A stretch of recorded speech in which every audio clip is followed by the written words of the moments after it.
Today's guest is Sam Ferry, aka Professor Plumb. Sam has a plumbing business based in Warwickshire, but is more widely known as Professor Plumb on TikTok. The reason I'm doing this intro is because we're going to hear a TikTok post that's first made me aware of Sam. This post was shared by a few people that I follow on TikTok. It was an outpouring of support really for Sam when he was feeling particularly low and discontented with social media. It was great to see people supporting Sam, but also very sad to see Sam actually making this post. So I contacted Sam, and he actually decided that, he would actually like to have an opportunity to talk freely. So we're going to hear that post now, and then get straight into the chat with Sam. Here we go. Right, there's no easy way to say this, but I'm done with social media plumbing. It's just not something I want to be part of anymore. At the end of the day, everyone that does it just ends up being basically a QVC seller, just slinging whatever products they can, trying to make money. The Team Plumb thing failed, and that was to try and raise some money for charity. But unfortunately, like with all things where people get a few followers and it goes to their head, they don't care about it because they're being too selfish. Now, I'll come to the conclusion and the understanding that, number one, I'm biting my tongue all the time and I'm not saying what's truly on my mind. Number two, I'm not welcome in the plumbing community. And number three, it's just no good for my mental health. I just don't want to be part of this. I kind of don't. I mean, when you meet people, it's just like, oh, what sponsorships do you have? How much money do you make from social media? That's never been the point. It's never been the point for me.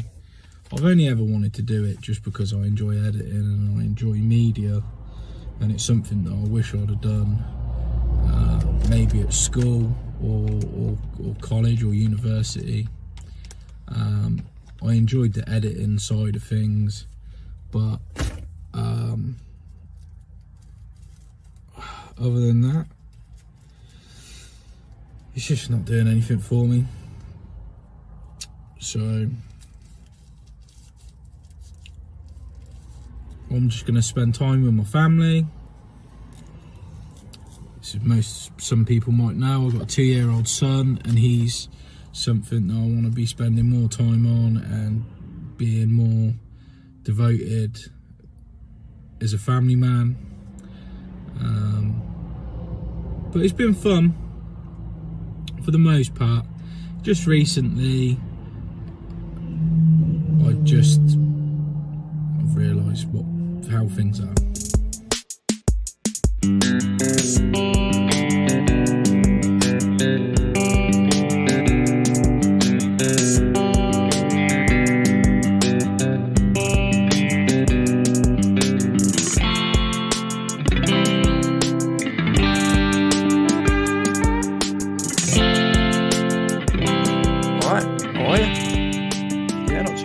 How's it going, mate? Yeah, not too bad. What have you been up to? Today went to Toy Fair at the NEC. A toy fair? Yes, went to the Toy Fair. I wish I knew about that. I've never been before. What was there? It was a bit of everything. It was sort of everything from my childhood was all just lined up, and there's all this stuff at ridiculous prices, and you're going, I had that. Oh no. So what was that? I would have took the kids to that, because the kids love stuff like that. Yeah, it's a lot of 80s, 90s, loads of Star Wars stuff. Yeah, it was good. Yeah. Good fun. I went there more to just look at it as if it was a museum. rather than Yeah, very to cool. go and buy anything. I did end up buying something, but What did you get? got a Ron Burgundy action figure. So I would have loved that. I wish I'd have known that was on. I always miss things like that because I'd take the kids definitely. We took Yeah, him it's to not far. the. It's not far from me at all. We took It's him to like- the, what was it called? MegaCon. It's like a Comic Con, but it was. See, they do MCM Comic Con up at Birmingham, because they do it in Birmingham and London, and I've been to that, and that was really, really good. Yeah, I love it. So, yeah. It's quite local, so if there's something decent on, I do keep an eye out. Yeah. And I'll go up. Yeah. I've missed out, mate. I've missed out. So, I came across you for a particular post that you made on TikTok. So you are Professor Plumb on TikTok. That's correct. Yeah. Is that the only social media that you live on? Yes, I've got Instagram, but it was just my personal one, and I changed the username and made it public just to have a way that followers could communicate with me, where they could send me photos and that sort of thing. Yeah. Whilst now TikTok's got, I mean, you can't send photos and you can't do voice notes, but at least anyone can message you. Yeah. Which it never used to be. So I had it just for that. And I posted a few bits and bobs up there. I sort of see it as a bit of bonus content, a bit of things that I wouldn't put up on my. I feel like my TikTok I'm quite proud of, and I'll try and keep it like the best stuff. Right. So is your business called Professor Plumb? Yeah, business is actually called Professor Plumb.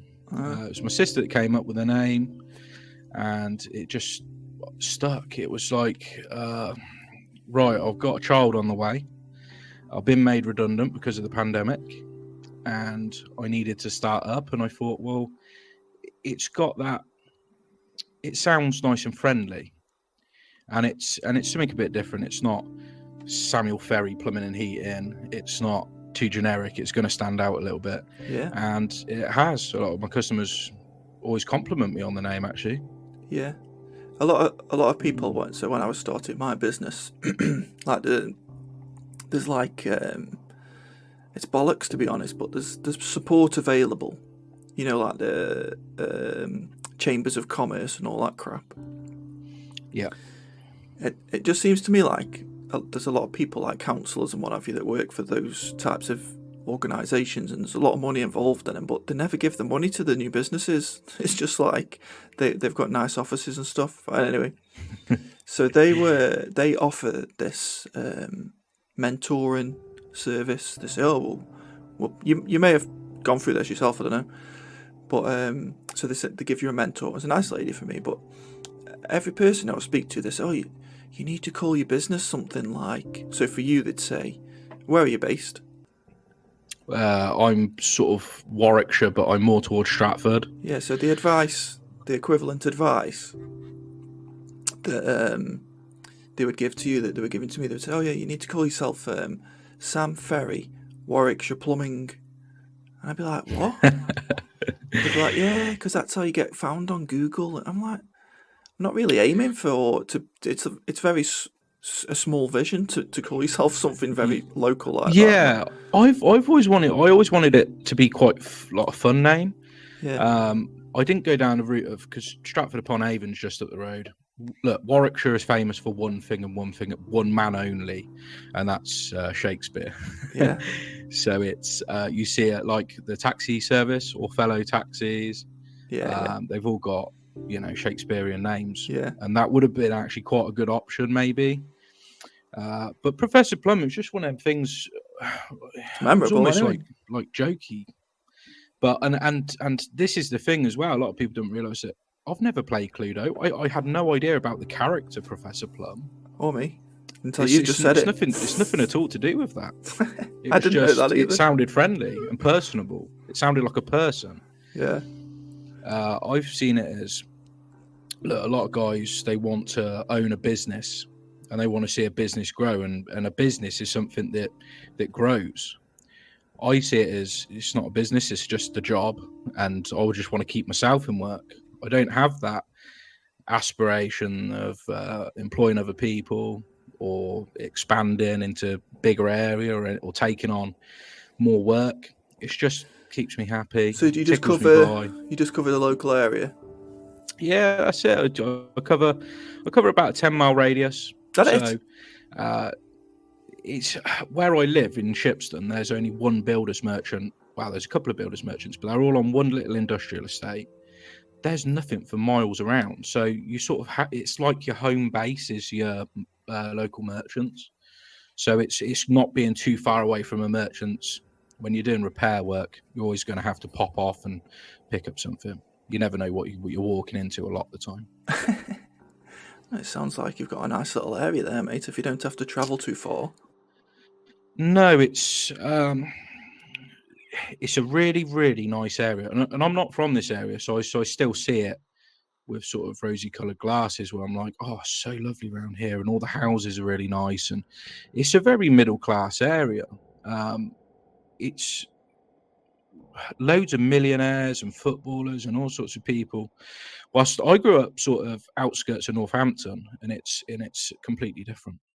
So Far more working class. So I was going to say, is that where did you actually grow up? Northampton. Yeah. So I like to say Northampton. My postcode was OX, so it's technically it was weird. The village I grew up in, Chipping Warden, it's South Northants. It's comes under Northamptonshire, but it's the last row of houses before it becomes NN. It's still OX.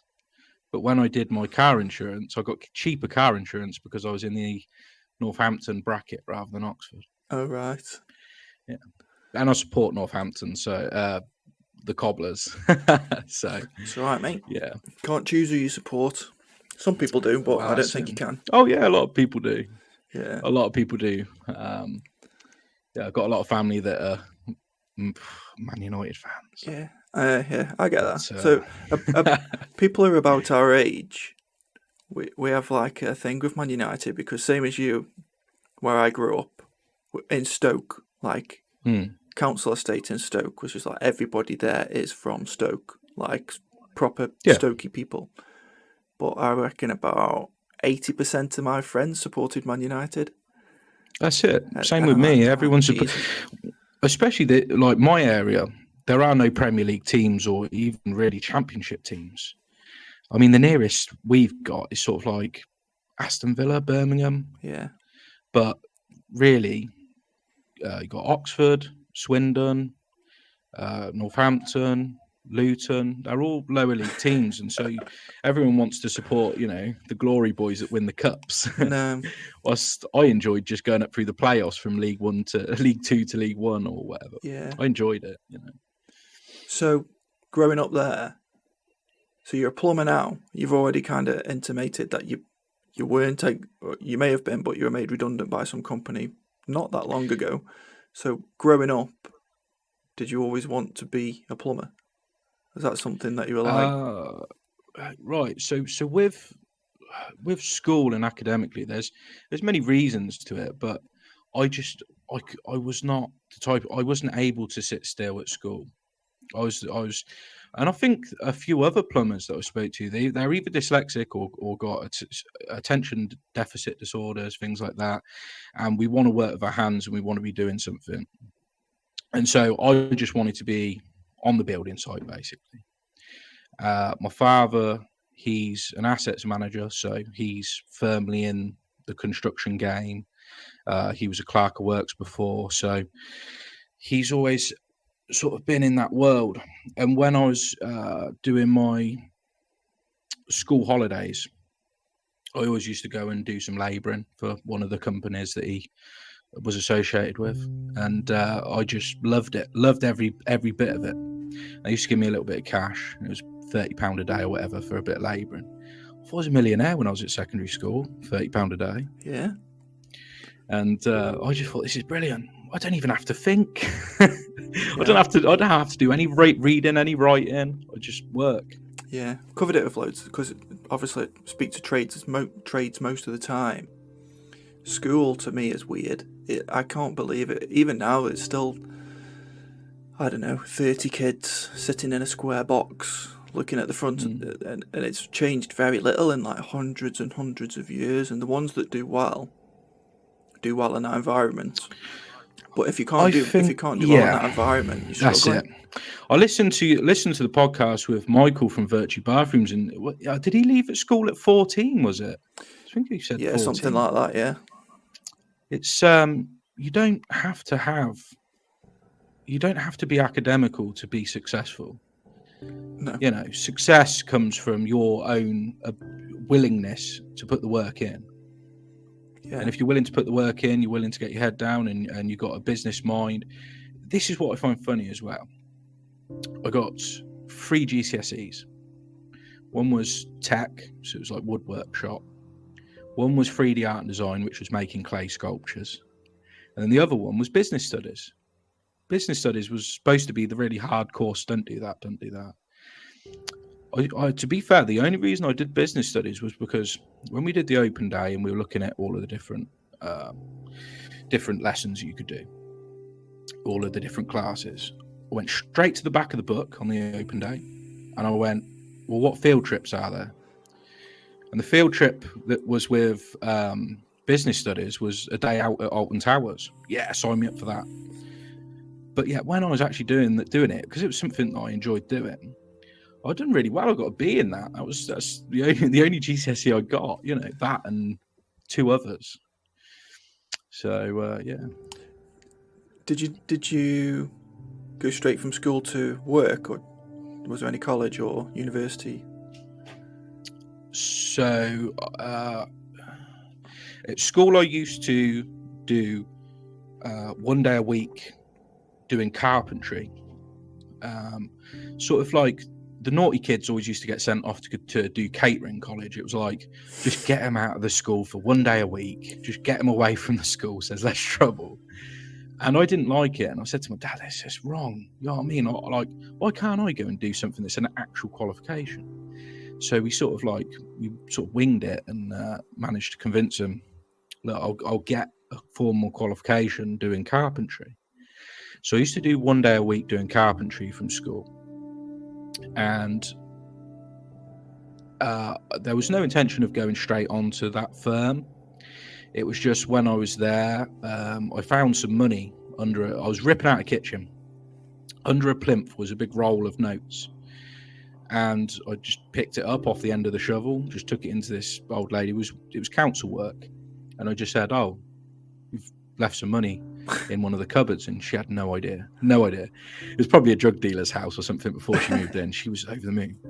"Yeah, get yourself a packet of fags." I said, "I don't smoke. Get yourself some sweets."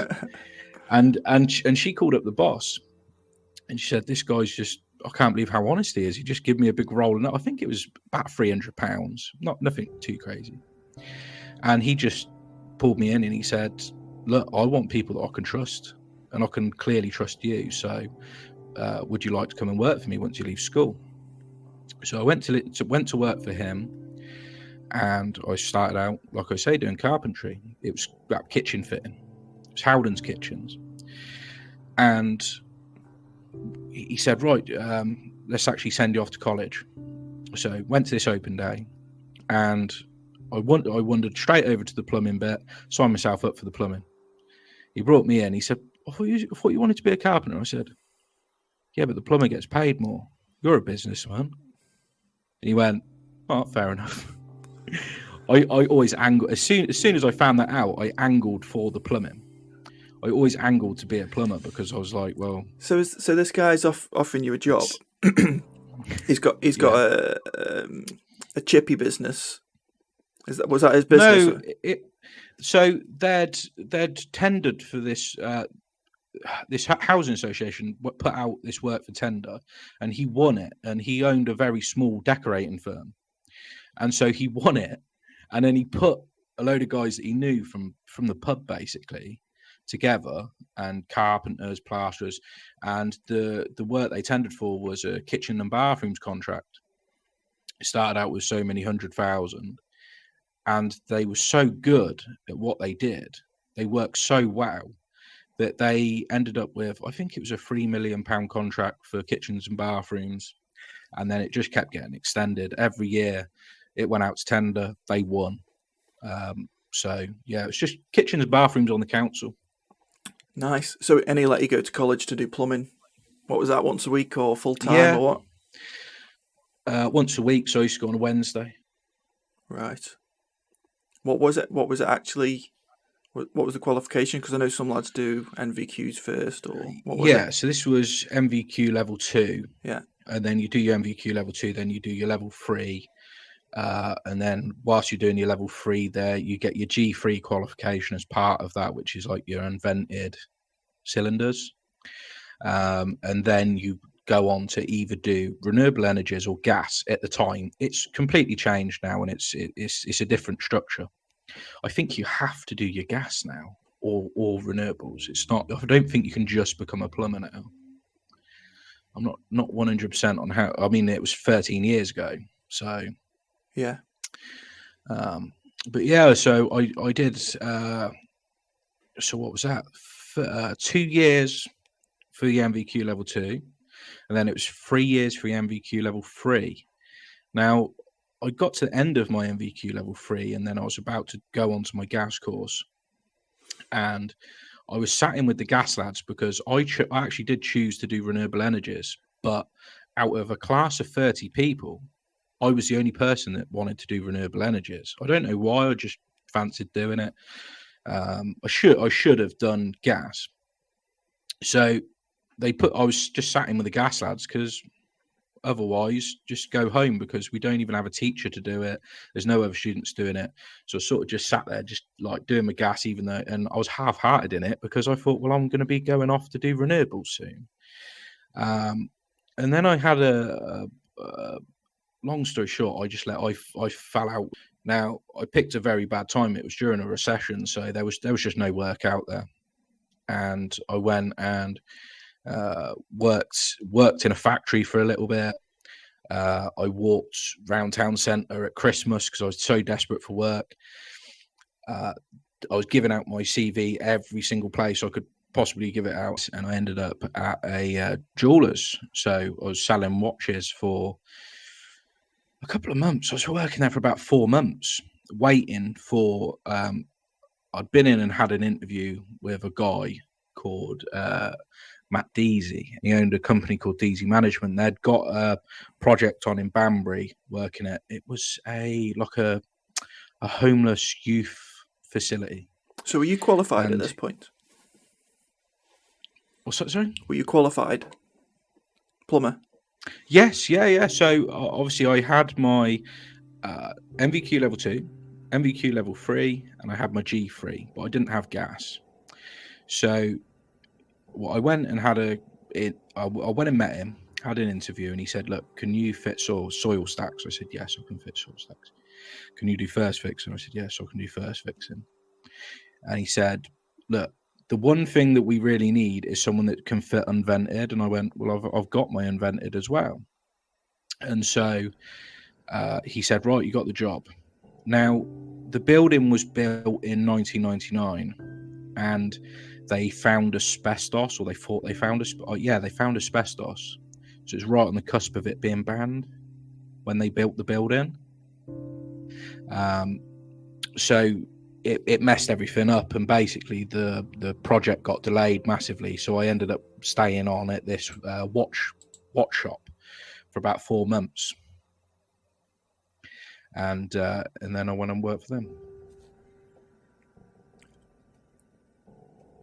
And that was that all you did before you did what you do now? Yeah, I was working there for quite a while, but I've had numerous jobs in the plumbing industry. I worked there. That was the best job I've ever had in my life. Employed or subcontracting, actually. I was technically self-employed subbing, and I just loved it. It was the best thing ever. I went from a job where I really wasn't enjoying it. I wasn't being given the opportunity to do anything. I was just treated like an apprentice. I think that's the thing with apprenticeships is if you stay at the same company, you'll always be remembered as being an apprentice on there. Yeah. So it was the right time to move anyway. And I went on there, and straight away they said, I was thinking, oh, brilliant, you know, I'm going to be working with other plumbers. No, I was the only plumber. I had to do all the first fixing, all the soil stacks, all of the unvented, all on my own. No help, it was just me. And I kind of bluffed it a little bit because I had to go in with confidence to get the job. But in my head, I was thinking, I've never been left on my own to do this much stuff. And so it was a big learning curve because I was doing late nights, just trying to get things right. And it was good. I loved having all of that responsibility. All that responsibility was exactly what I needed at the time, was to be told, right, you're leading this one. It's just you. You're on your own. And I did all the soil stacks. I did all the kitchens, all the bathrooms, all of the little shower trays. They were little 50-litre unvented cylinders, all the pipe work, all the mains, everything. And it was brilliant. And I just enjoyed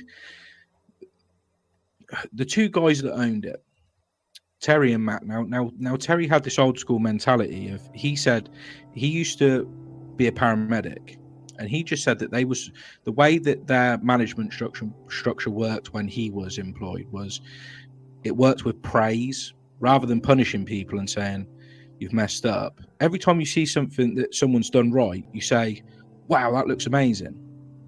Now, the first couple of times he said, God, your pipe work's really, really good. All I wanted to do was please him. I was thinking, this is brilliant. And I'm the same with when I have an apprentice. It's all about praise rather than, you know, giving someone a slap on the wrist when they get something wrong. Yeah. And I don't know, the motivation was there, and I absolutely loved that job. Now, they eventually run out of work, and they was waiting for work to come in. And because I was self-employed, get no holiday pay, no sick pay, no nothing. And I was thinking, right, hang on a minute, I haven't been working for like 2 weeks. I better start getting my own stuff in. And I started getting my own stuff in, but I was about 21 at the time. So I wasn't really confident enough to go out on my own. So I looked for another job, and I ended up working for a housing association. I stayed there for 7 years. And it was brilliant. It was really good. It was super, super relaxed. It was doing, I started on there as a bathroom fitter. Then when they changed the contracts over, I applied to be just a maintenance operative. And I did that, and I loved that, and I thought, yeah, that was brilliant. I thought it was so much easier than having to do all the tiling and having to do all the boxing in and having to, you know, do painting and everything else that went along with the council bathrooms, because they wanted you to do everything basically. Yeah. So I started doing I'll just turn you up a little bit. I started doing that stuff. And then the company that I originally started out with, when I did my apprenticeship, they poached me back. They was doing some work for them. They had a contract with them doing fire damaged and flooded, insurance jobs. Yeah.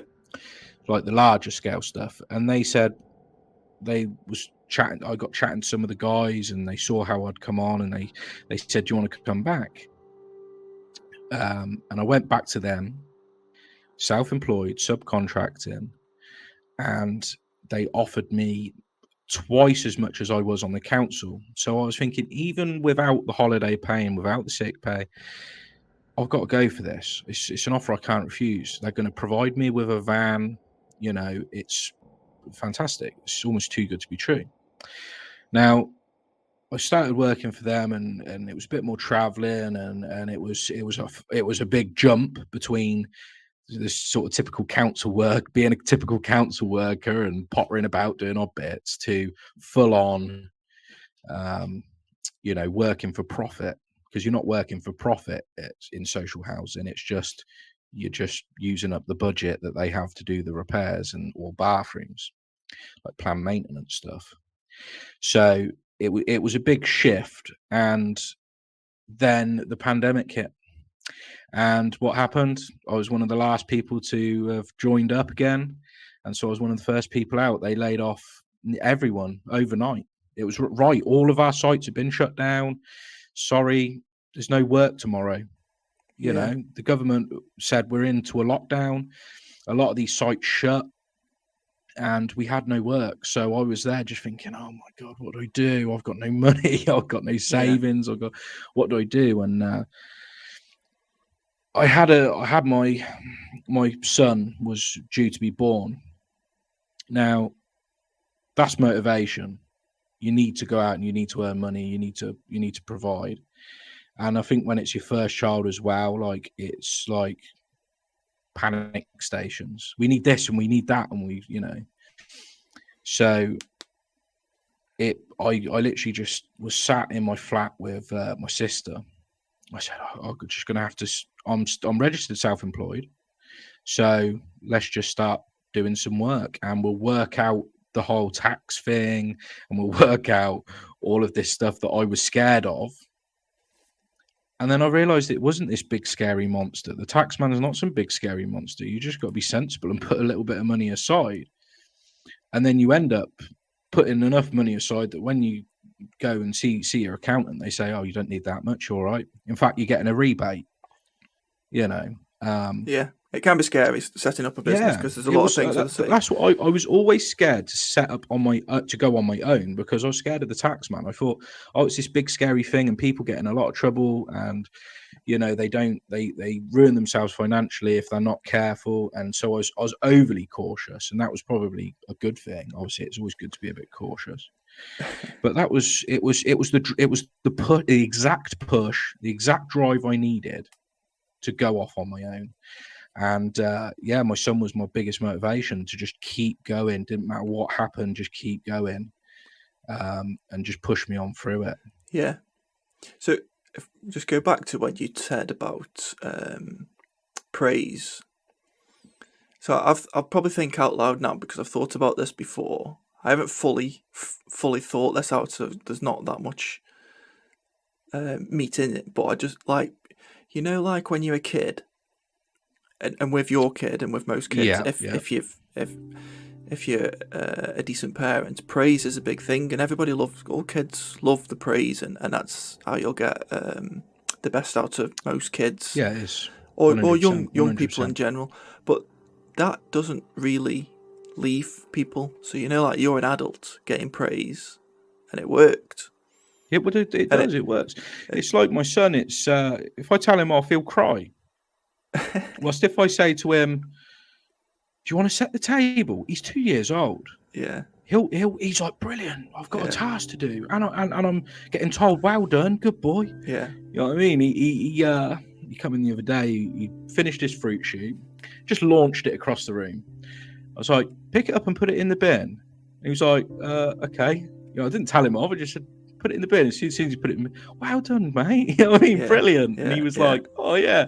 Now, if I ever say, stick that in the bin, he can't wait to go to the bin to flip the paddle and put it in because he knows he's going to get praise. It's a funny thing, isn't it? That's just. I thought, when you're a kid, that's how we work. Yeah, when you are a kid, and I thought about this because I was thinking about, like, we might get onto it, but I have this thing where, especially in my old jobs, where you're around people, like so-called senior people and what have you. And they've developed this, like, I don't know, the way that they are, especially in PLCs and things like that. And I always think, like, what the fuck? Because it's not the real world to me, like, working at a company in a PLC. It's not real. It's a very strange place, and I hope I never have to do it ever again. Because it's like all this fake. The closest thing on the internet that I find is LinkedIn. So LinkedIn's very, very fake. And there's all this bullshit that people post on it. And it's just not real.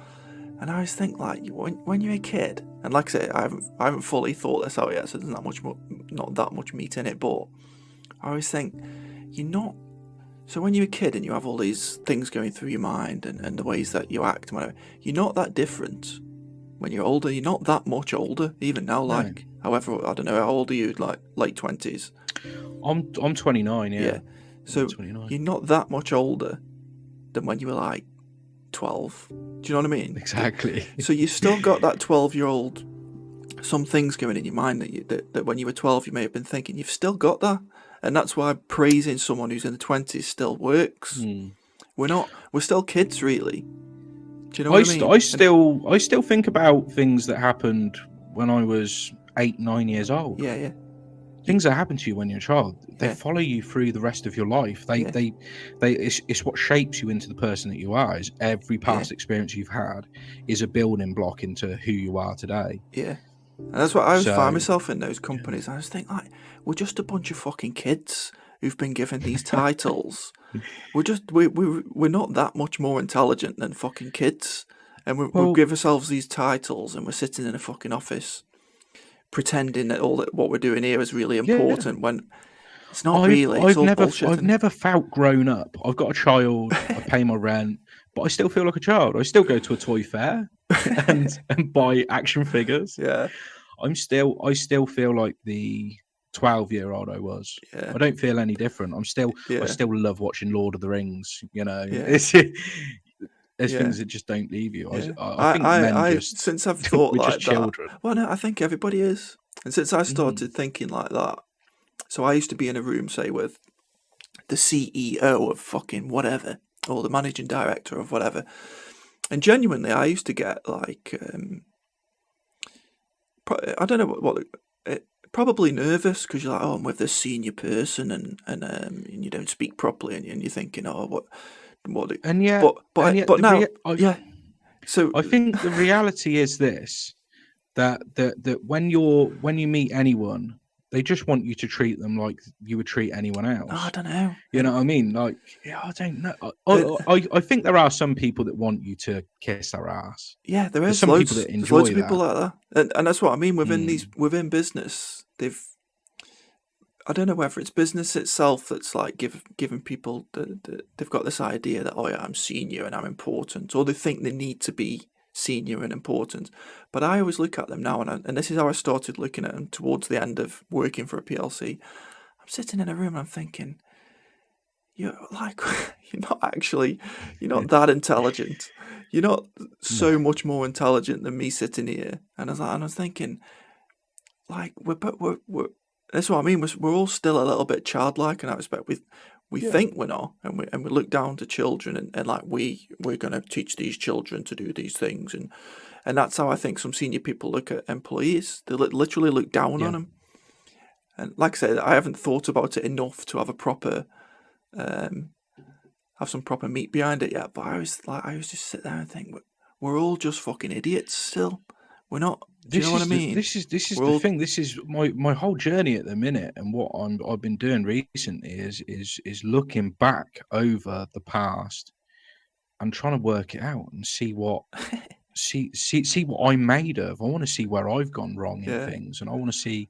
It's like I think there's a word for it. It's called self-auditing. It's where you sort of like you got to take accountability of yourself sometimes, and self-reflection's really difficult because everyone sees themselves with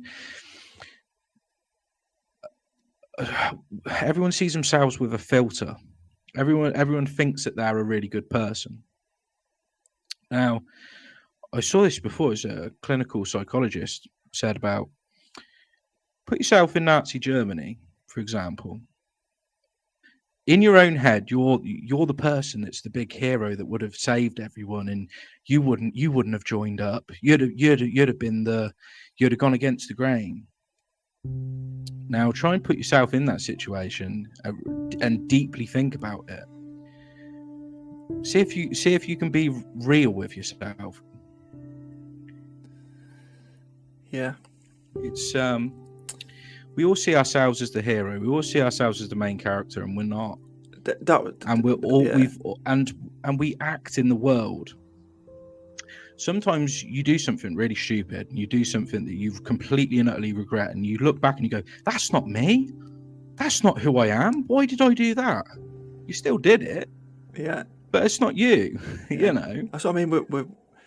We don't actually like your life isn't that long, so I think like nobody, apart from like really strange genius type people who were very together and extremely intelligent at a super young age because they've got some like genius in them. But that's what I mean. You never really. You're always still a child, is what I'm getting at. So that praise thing, we're just a bunch of idiots. Do you know what I mean? Yeah. So that's why Yeah, we are. that praise things. We All we're doing is we're learning ourselves. Yeah, we're learning new things. Hmm. But this is what I mean. I haven't thought about it enough. But I'll write it all down one day. But it's like I always find myself thinking back. Like you can remember things you did when you were a kid. You're not that different. Do you know what I mean? But now you just have to pay the bills and stuff now. Where before you just had to learn how to ride your bike or whatever. But your brain isn't that much different. Well, mine isn't anyway. Yeah, I don't know. I like my mental age. I talk about my mental age a lot. Like, as in, I feel like I'm 12. I sometimes act like I'm 12. Like when no one's around and I'm playing with my child, I feel like, you know, I'm a little kid too, and I'm joining in with his games. I'm trying to get in that mindset where I'm being like super imaginative. And you got to try not to lose that. You don't want to lose that. Yeah, it's brilliant being able to be a bit childish sometimes. Yeah, you're right.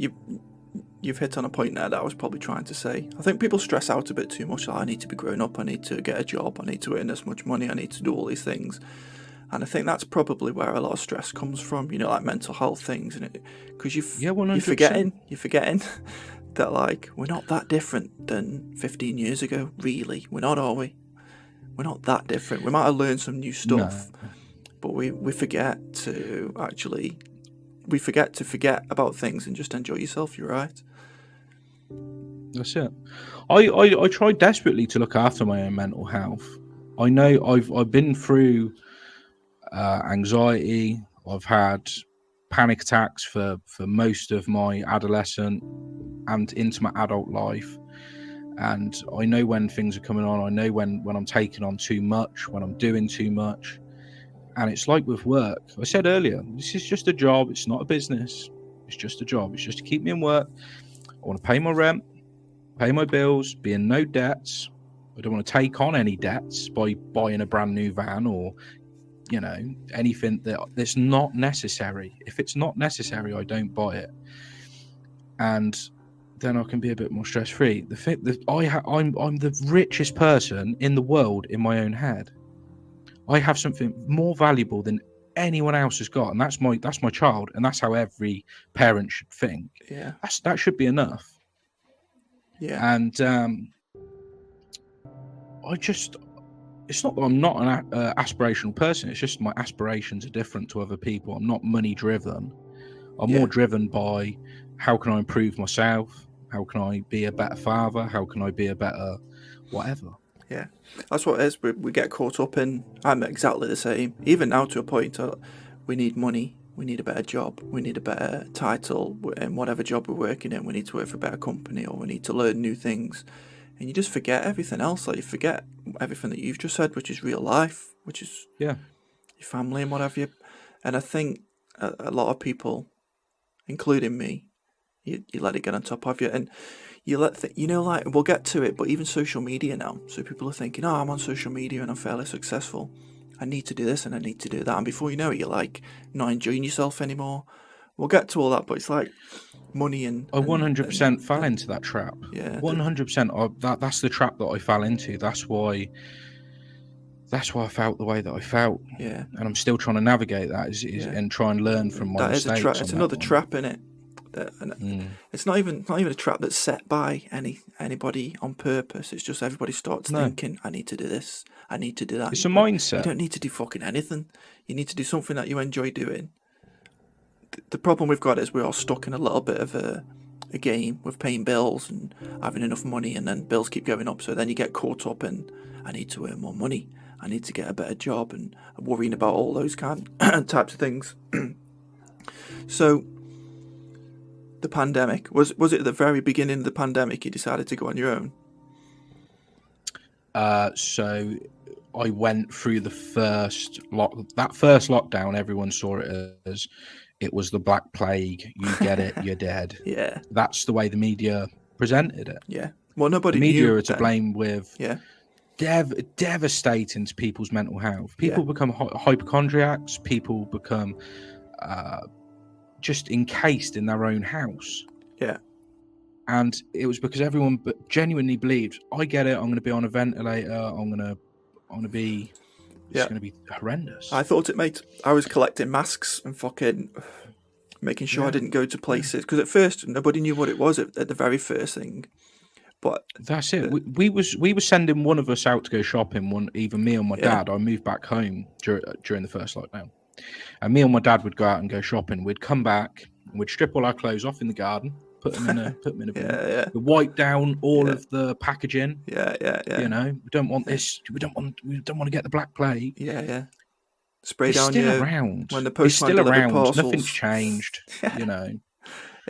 At the very start, though, I don't blame anybody because it was unclear, and you're right. The media, I think, what the media the shit at the media of because now a lot of people, including myself, feel like, well, I'm not even listening, I'm not reading it, I'm not watching it anymore because they were so fucking stupid about the whole thing.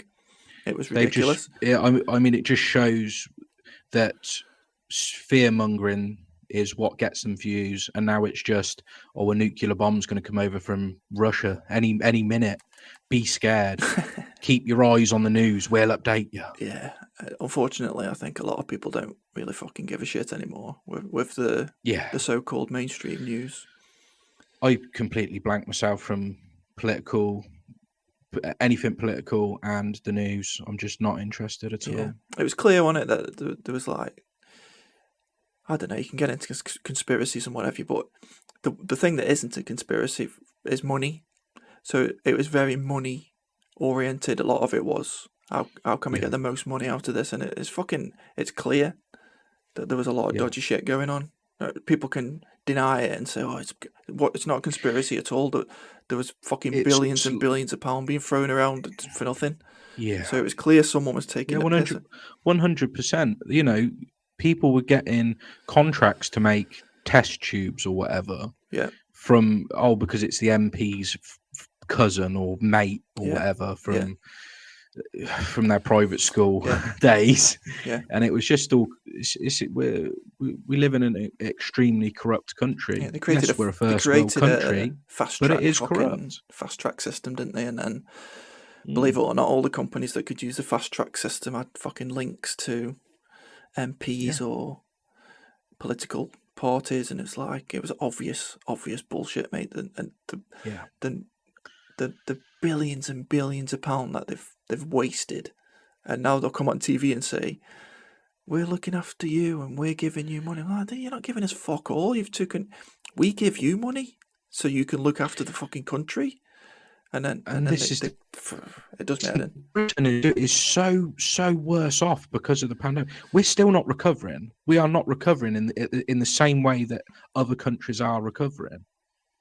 We're still, we're living in a cost of living crisis because of the pandemic. It's because of the pandemic and mismanagement. The government's fucked up, but that's enough of government. I'm not interested anymore. I don't care about the government. I don't care about the other political parties. That it's total fucking bullshit. All of it.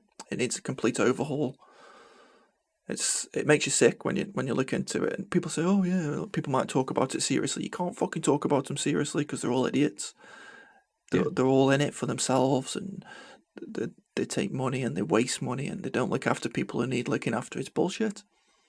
So yeah, completely lost all interest in all of them. It won't change either. I don't know what it'd take to change it. So let's get back to. I don't hold any allegiances to any political party at all. I do. I just don't like any of them. If anything, I've been. I've always been just anyone third party or independent, just anything from what we've got, because it's just two sides of the exact same coin. I just don't like the system, because even if someone, there will be MPs and what have you that actually care about the country, but the only way that they can get into a position that'll give them any kind of power is to stop caring, and then by the time they get into that position of power, they're just totally and utterly gone. They're corrupt. They lost themselves. Yeah, it's bullshit. Let's get back to Professor Plum anyway. So you started Professor Plum during that first lockdown or just after that first lockdown? No, we was at the tail end of this whole pandemic thing. It was like we was at the it was like the tail end of it.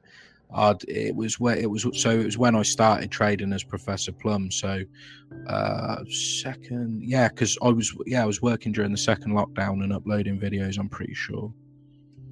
Yeah. Oh, sorry, yeah. So you literally started uploading videos at the same time. I was just talking about the work stuff. So you started TikTok at the same time as starting the business. Yeah, it's going self-employed and starting at Professor Plum. I was sort of like documenting my journey. Oh wow. It was a weird one. It was everyone was using TikTok over the pandemic. That's why TikTok blew up, because everyone was sat in bored and everyone was uploading. And my ex-partner at the time, Litland's mum, she was doing it, and she said, "Oh, I use it for my business," because she's got like a cosmetics business. And so I was uploading just to see if I could beat her on numbers, I could get a few more views. And I was like, look, and I was like staggered. I got 1,000 views on a video of me plunging a toilet. And I thought it's hilarious. There's me just moving shit, and I've got more views, wound her up. So that was all good. And then I started to just enjoy it.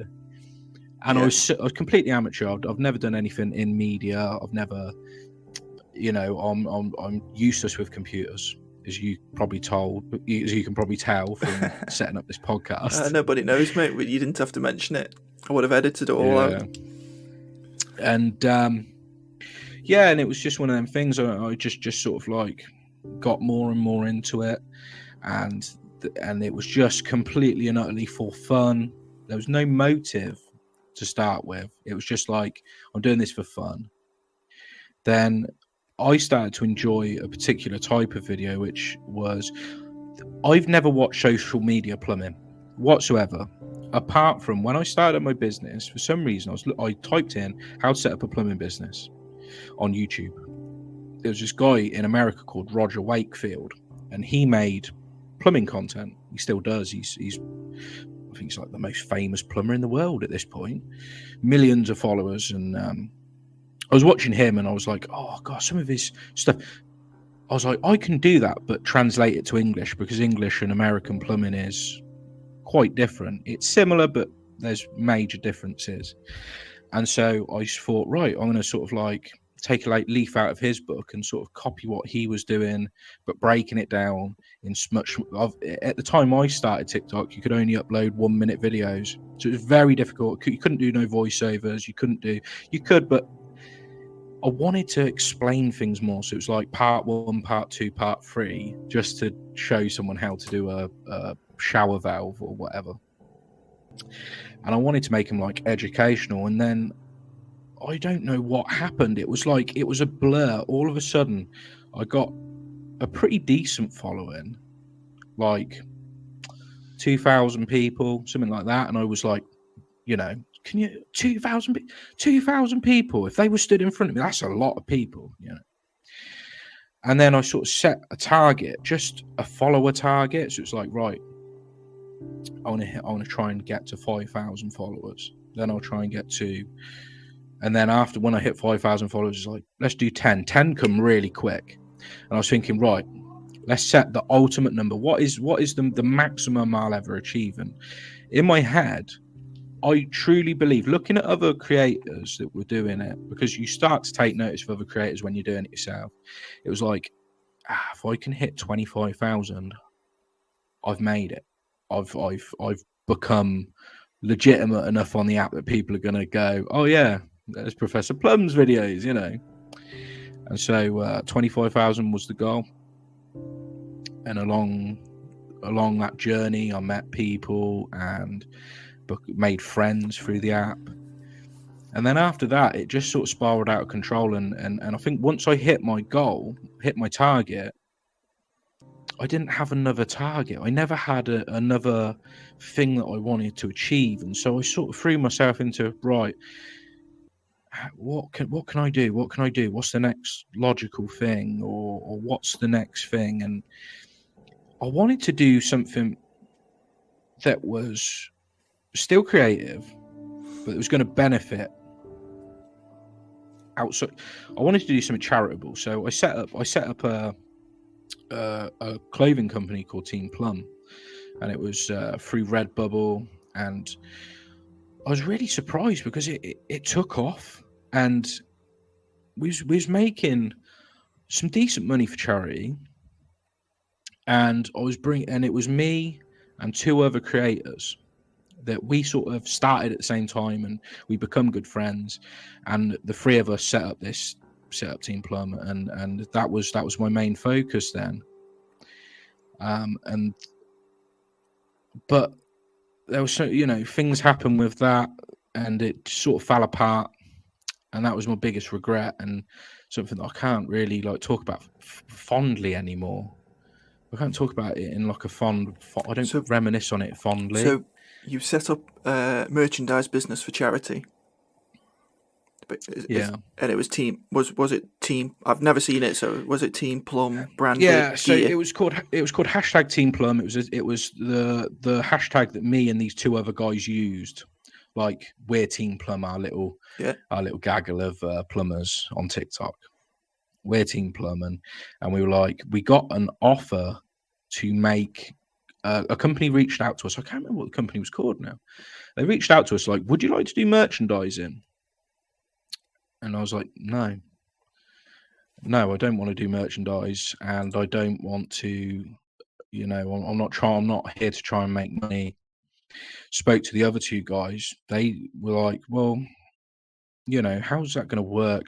Because then you're going to end up arguing like, well, I thought it was all three of us. And so let's do it together. Let's do it together and do it for charity. And we went down a different route. And let's take ownership of this. Let's do it ourselves. So we set it all up, and we tried to do it all through Redbubble. So they dealt with the shipping, they dealt with the customer service, the manufacturing side of things, the shipping, everything was sorted then. But the only thing doing it that way is it costs so much to buy a t-shirt, and when it's supposed to be for charity, you expect a higher percentage to go to the actual charity. And it was, by the time you took out the shipping costs and the manufacturing cost that Redbubble wanted, and they offered the best rate, it was only it was a pittance that was actually getting to go to the charity in the end. And so that was a bit disheartening. So we were like, how do we need to look for alternatives, and we couldn't really find a good alternative. And then we thought about, let's try and work with companies or try and get some help on this. And we really struggled with that, and then we finally got an opportunity. So me and another guy, and there was and we were just milling about, doing the usual thing, doing some silly videos and just hanging out. And a guy that was associated with the Team Plumb, because it become loads of influencers wanted to help out and wanted to be involved. He said, there's someone over there at one of the stands, a manufacturer wants to speak to you about Team Plumb. We was like, wow, So we went outside for a fag, and we was like having a little pep talk between ourselves, like, right, let's go in. So we went in, and my mate sort of like, hiya, we got told that you was interested in Team Plumb. He was like, yeah, tell me about it. So my mate's giving him this is what we're doing, this is what we're trying to achieve, blah, blah, blah. And he sort of just went, and I was quite quiet, really. I know I weren't saying much. I just sort of like listening, like just, yeah, just being his hype man. And then he threw out a number. He was like, right, if I was to give you this much, and we're talking thousands of pounds, by the way, not something trivial, it was thousands of pounds. What can you do for me? How will it benefit me? We sort of looked at each other like, we didn't know that we had to give something. Like we hadn't. What do we need to give back to this person so that we can obtain that money? And we were like, we've got an idea. We'll we'll promote your product, or maybe put it on the t-shirts, or we'll work. So whatever you want to do, if you're going to give that much to charity, we'll do it. The focus was raise money for the charity. So we went away and we wrote out how we was going to do it and everything, and we kept it very secret so that other people within Team Plumb didn't know until it was a real thing and it had happened. So one of the guys went away and we rewrote this email 50 times to make sure that every word in was right, and we was going to do this, and this is how we was going to promote, and it was going to work. And we sent it off and we got just no response. 2 weeks passed, no response. 3 weeks passed, no response. Thought it ain't going to hurt just to call up the number on the business card he gave. So I called up the business number, and his secretary answered, and she said, he's on holiday. No, she said, let me go get him. And then I was on hold, and then she come back and said, actually, he's on holiday. So it's like, oh no, he's clearly in. I was just like, I just want confirmation that you received the email. Okay, we'll get back to you. Nothing. No explanation, no nothing. There was no didn't decline the offer. He just ghosted us, just completely blanked us. And that it really hurt. It really hurt because the way that it made me feel for the first time, it was like I'm completely and utterly inadequate in the social media world. I feel like I could have obtained this money for charity if I was bigger, if I was just a bit bigger. No.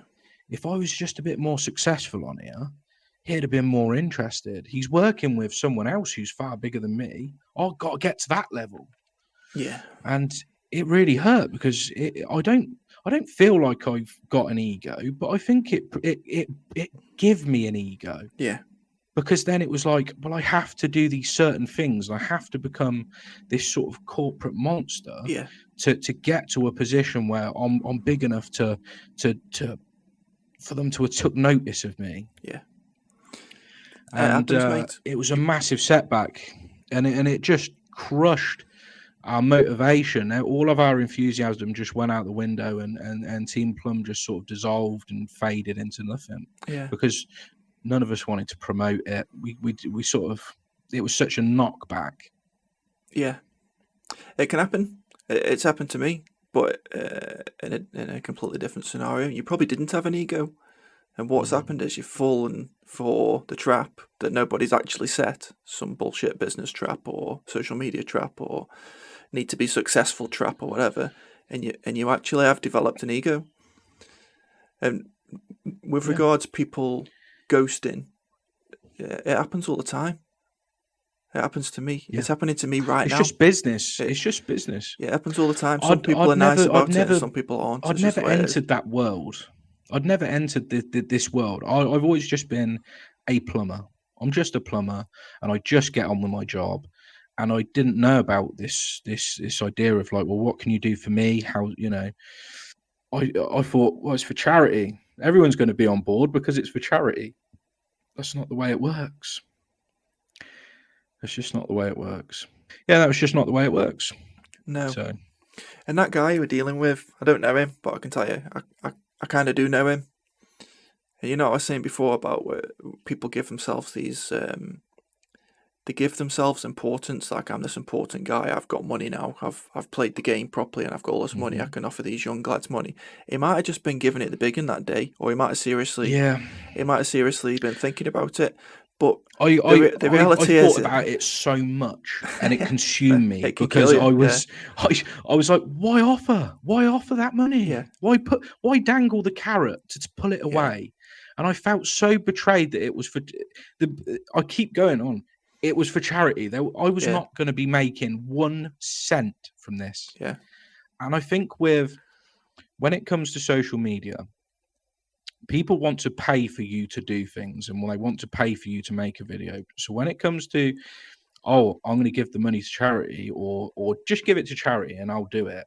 It's like, no, we want to have ownership of you. We want to have paid you off so that you will say what we want you to say. Yeah. Mate, you're just falling into the trap of that fucking game. And then you end up speaking to marketing departments who don't really know what you do. They were never involved in what you do in the first place. You never had a fucking plan. You're not a marketing expert. You were doing it for you, basically, at first. And even this charity thing, you were doing it for charity. You weren't doing it for like, we can promote this with some fucking big dick swinger who's got loads of money, and you weren't thinking like that. But when someone offered it to you, you've fallen for it, and you were like, oh yeah, we can get a load of money for this now. You had all the best intentions in the world. And same for me with businesses, with speaking to businesses. They'll tell you things and they'll say, yeah, we'll do this and we'll do that. And then you start getting ahead of yourself. One of the things that I've always done all through my life, and again, from when I was really young to even now, you start thinking too much into the future, and you think, this is going to happen, and then I'll get this much money, and then that'll happen, and it never fucking happens. Not in that way anyway. It might eventually happen if you can wait long enough, or realise that things don't just happen like that. They do for some people, but that's just like luck. There's a lot of luck involved, but yeah, getting ghosted, it happens to me all the time, and you start thinking, and I was exactly the same as you. I started thinking, right, so this big company's ghosting me. Do they think I'm an idiot, or did I come across as stupid when I was doing the presentation, or have I said something wrong, or have I not offered him a correct negotiation? Is the pricing wrong? And you put it all on yourself. You start thinking, I've done this, but the reality is they're probably not even thinking about you anymore. They don't give a shit. They've moved on to something else. They're just ignoring you, and that's how they're dealing with it. It's almost like, yeah, you kind of gaslight yourself because you're there asking all the questions. Yeah. Well, hang on a minute. Maybe they just didn't get the email, or so, what? There must be some reason. Yeah. And I didn't go to see this person, but I went to another event that was in Coventry, and it was like a tool fair, and this company was there. So, and it's just, I walked past and I was like, oh my God, that's the guy. This is the guy. And he made eye contact with me. He looked down and he literally ran to the back. He sort of went to shuffle to the back of his booth, and he turned around just facing a wall, just pretending to be on his phone. And he kept like glancing up to see if I was still there. And it was like, oh, hang on a minute. Yes, he does know who I am. Yeah. He's clocked me and gone, oh no, I don't want to talk to this person at all. Yeah. To be honest, how strange. What have I done? You don't want to talk to him. You don't want to talk to him. Just let him get on with his stupid fucking life. Honestly, I used to. So I was a buyer in a previous jobs, and I know in that role it can be very like salesmen. They want an answer from you. They need it, and it's not fair to not give them one. And I used to try and pride myself on at least saying no. Do you know what I mean? And I used to get people who literally used to say to you, it's refreshing. I'm like, what's refreshing? And they were like, the fact that you will actually say no and you're honest with it. And I had to be told that before I realised that actually most of the time people get ghosted. I didn't realise I was just trying to be nice. Do you know what I mean? And I spoke to a guy. I've actually got that. I've actually got that feedback from my work where people have like just sent me a text message saying, can you service my boiler? Like, I'm not a gas engineer, I don't service boilers, but I'm still going to send them a courtesy message or call them up and just say, I'm really sorry, I'm not a plumber, but this person can help you out. And they're like, because I'm not making any money from that at all, most people would just not bother, just whatever. Yeah. But it's like, just give people the common courtesy to say, oh, I'm really sorry, I can't provide you with a service. Yeah. You're in the minority, mate. Trust me. The majority. Apparently so. Yeah, you are, definitely. I bumped into somebody last year, actually. So it was at the Tile Awards last year. And I knew him, and he knows me. And he was like, because I'm on the other side of the fucking fence now. I'm doing the sales type thing.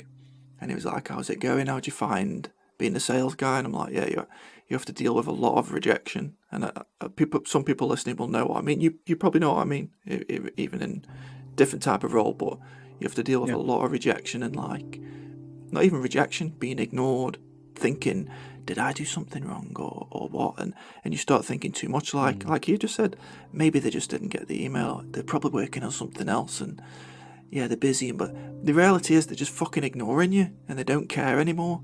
Yeah. But anyway, I bumped into this guy, and he was like, yeah, you get a lot of that. So when I was a buyer, he was one of the customers for the company that I work for, or potential customers.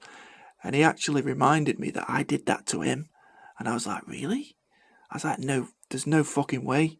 So I used to pride myself on not doing that. And I believed him. He was like, no, you ghosted me for months and months. And I was like, I was trying to think back, why would I do that? I couldn't remember. But I was fucking mortified because I was like, I've done this to somebody. I've done this to one person. But yeah, it's just the way it is, mate. The majority of the time, that's what happens, and it's not your fault. It's just business, I suppose. There's a lot of fucking, like I say, that people think they're important, but they're not. They're still fucking idiots. We all are. We're still, we're not that much older than when we were kids. People just think they're important. They're not. That's it. It just set me on this path where I was, there was just one thing after another, and it piles up on top of you, and it eventually just gets on top of you, and you think, hang on, I'm actually just operating in this very small bubble on social media. So it's not like we're in the gaming community where it's like stupid, massive, millions and millions of people. We're only really talking to like DIYers and plumbers. So we're in the construction industry. That's a small enough bubble as it is. And then you're reducing it down to plumbing and heating. Then I'm reducing it down even further because I'm not even a gas engineer, so it's just plumbing. It's like we're in this like small bubble, and to think things are important, it's just when you do take a step back. Like I've taken a step back now, and I've looked over all of this. I'm like, oh god, it's so absurd. Yeah. This. I put so much pressure and so much negativity. I just felt so negative about so many things. Yeah.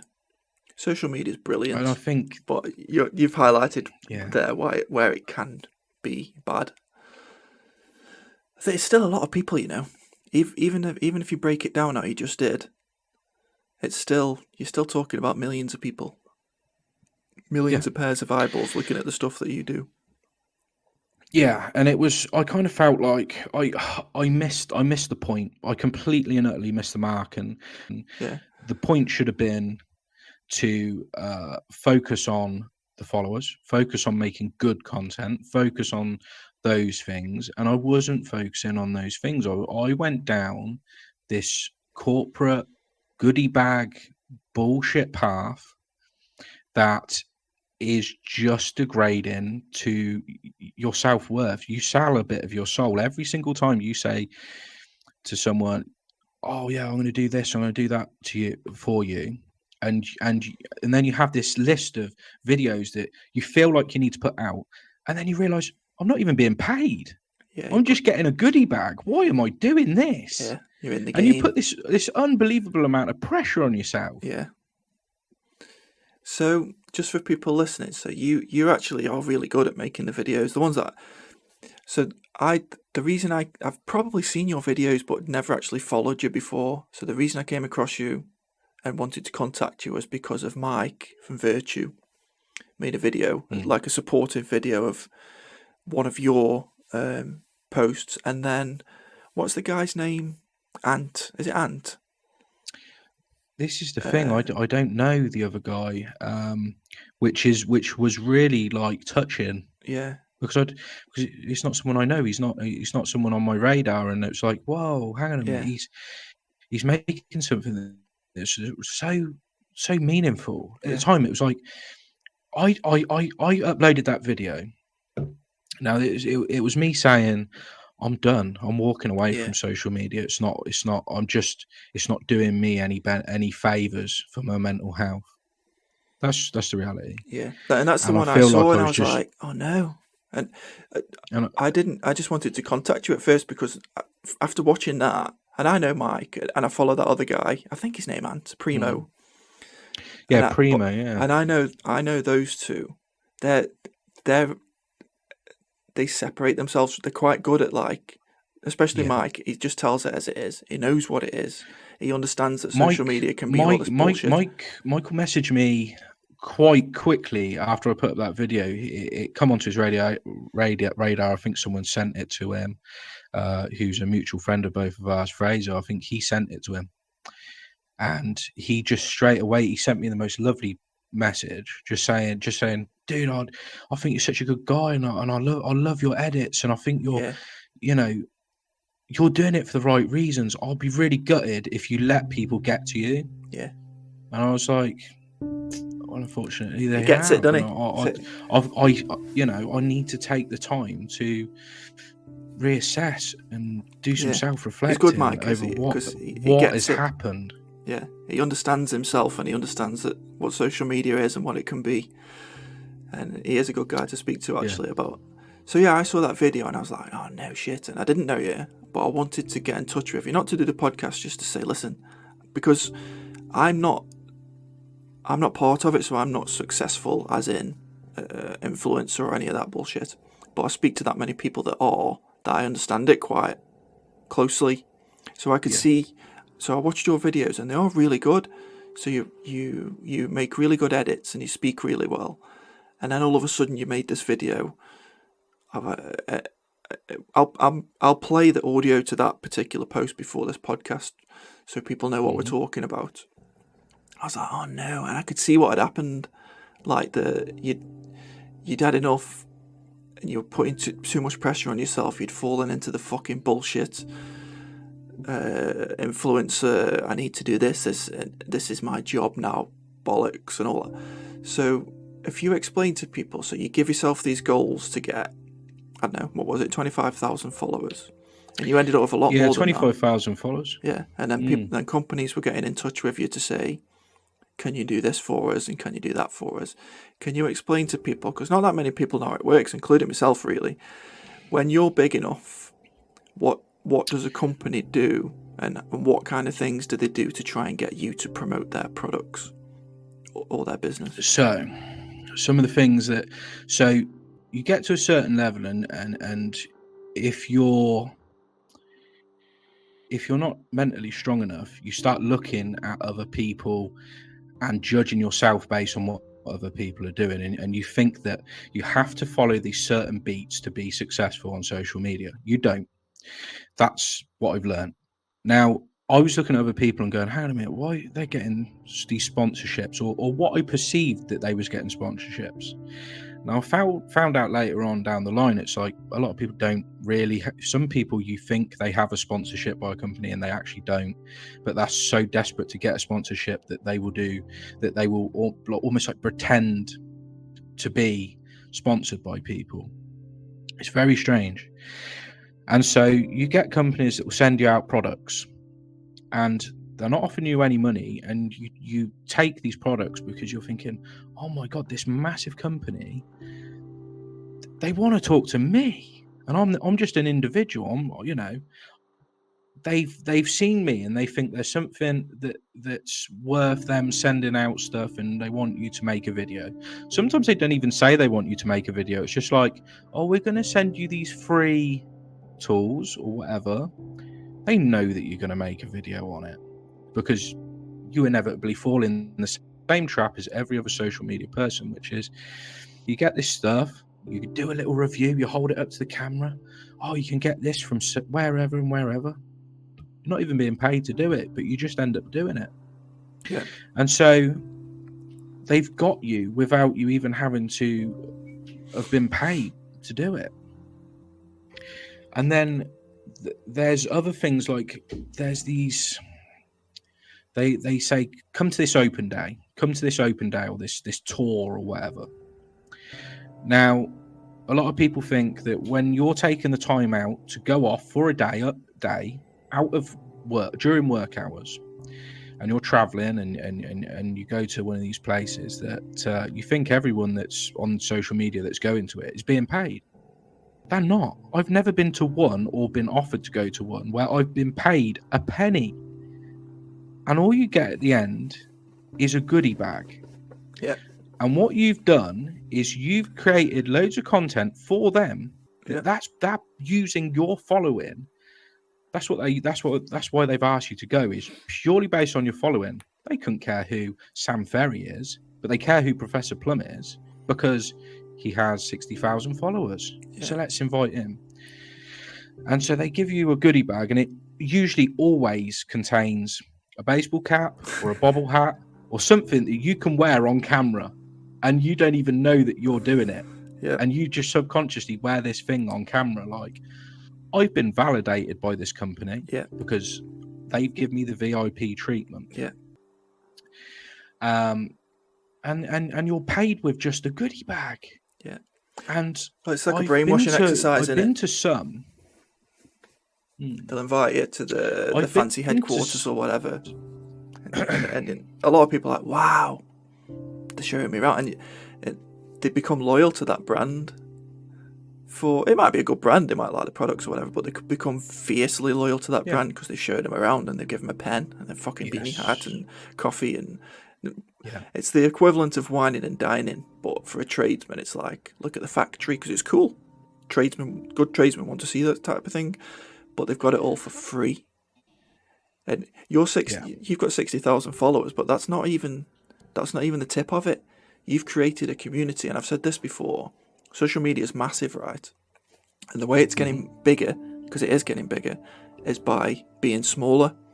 So your Professor Plumb and all the people that watch your videos, they might not even follow you, but they might comment on your videos. That's your community.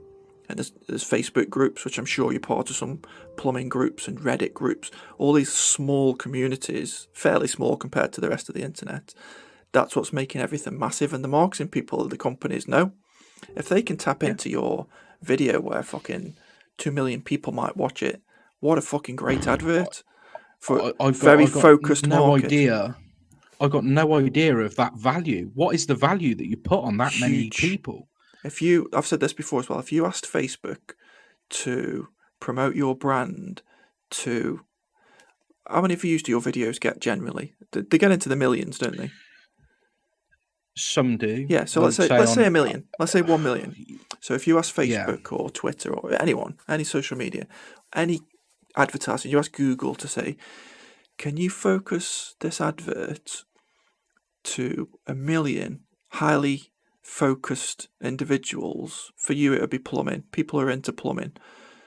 They'd say, yeah, of course we can, but it's going to cost you a fucking fortune because it's not going on the TV.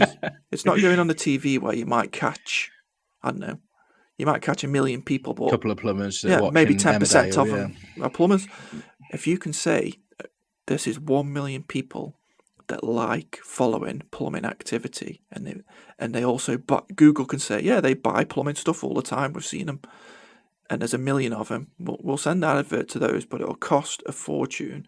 If they can get Professor Plumb and just show him around the factory, and it's cool. I like factory tours. It's very cool. And if they can get your brand loyalty that way, for fuck all, they aren't paying you anything.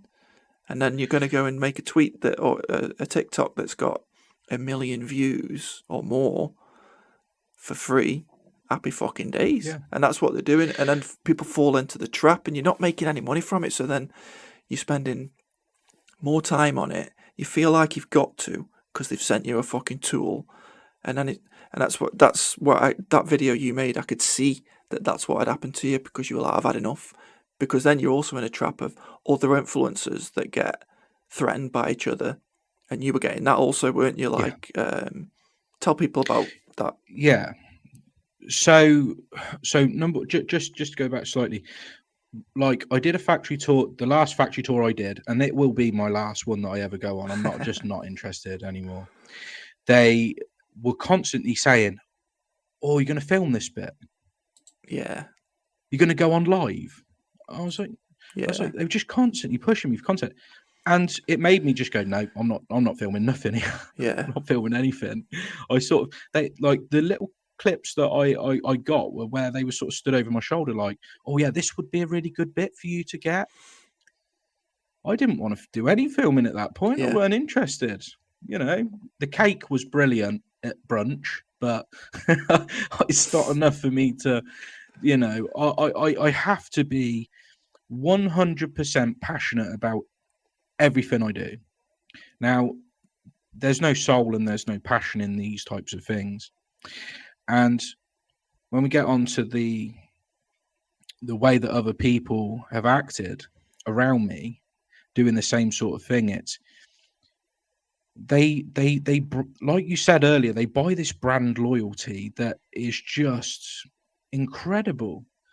I've seen some people on these tours that will promote that brand. Say it's, I don't know. These are good brands, by the way. We're not saying Yeah, they are good companies. Yeah. Brilliant brands and stuff. Yeah, but they'll use all of their hashtags, all their little gimmicky slogans for eternity, and they'll be completely and utterly loyal. And everyone, you know, you as followers, as people viewing, believe that they're like brand ambassadors. They create brand ambassadors with a tour and a goodie bag. They get this extreme loyalty, and when you go against it, I've had people, not factory tours, but I've been sent things out, and then when I've gone, oh, it's no good. This thing that they sent's no good, or oh dear, it broke. Then the other creators who are super loyal to that brand will be like, you just threw away a massive opportunity. You could have been working for them. You could have got sponsored by them, but you've thrown it all away. Well, sorry, I was honest. Yeah. That's, you know. But you don't work for them. Now, if you did work for them, you wouldn't say the bad things because they pay fucking wages. Yeah, exactly. Because you've been paid. Yeah. So I started, you know, I've treated the free tools and stuff as, right, I'm going to test it to the max. You know, Yeah.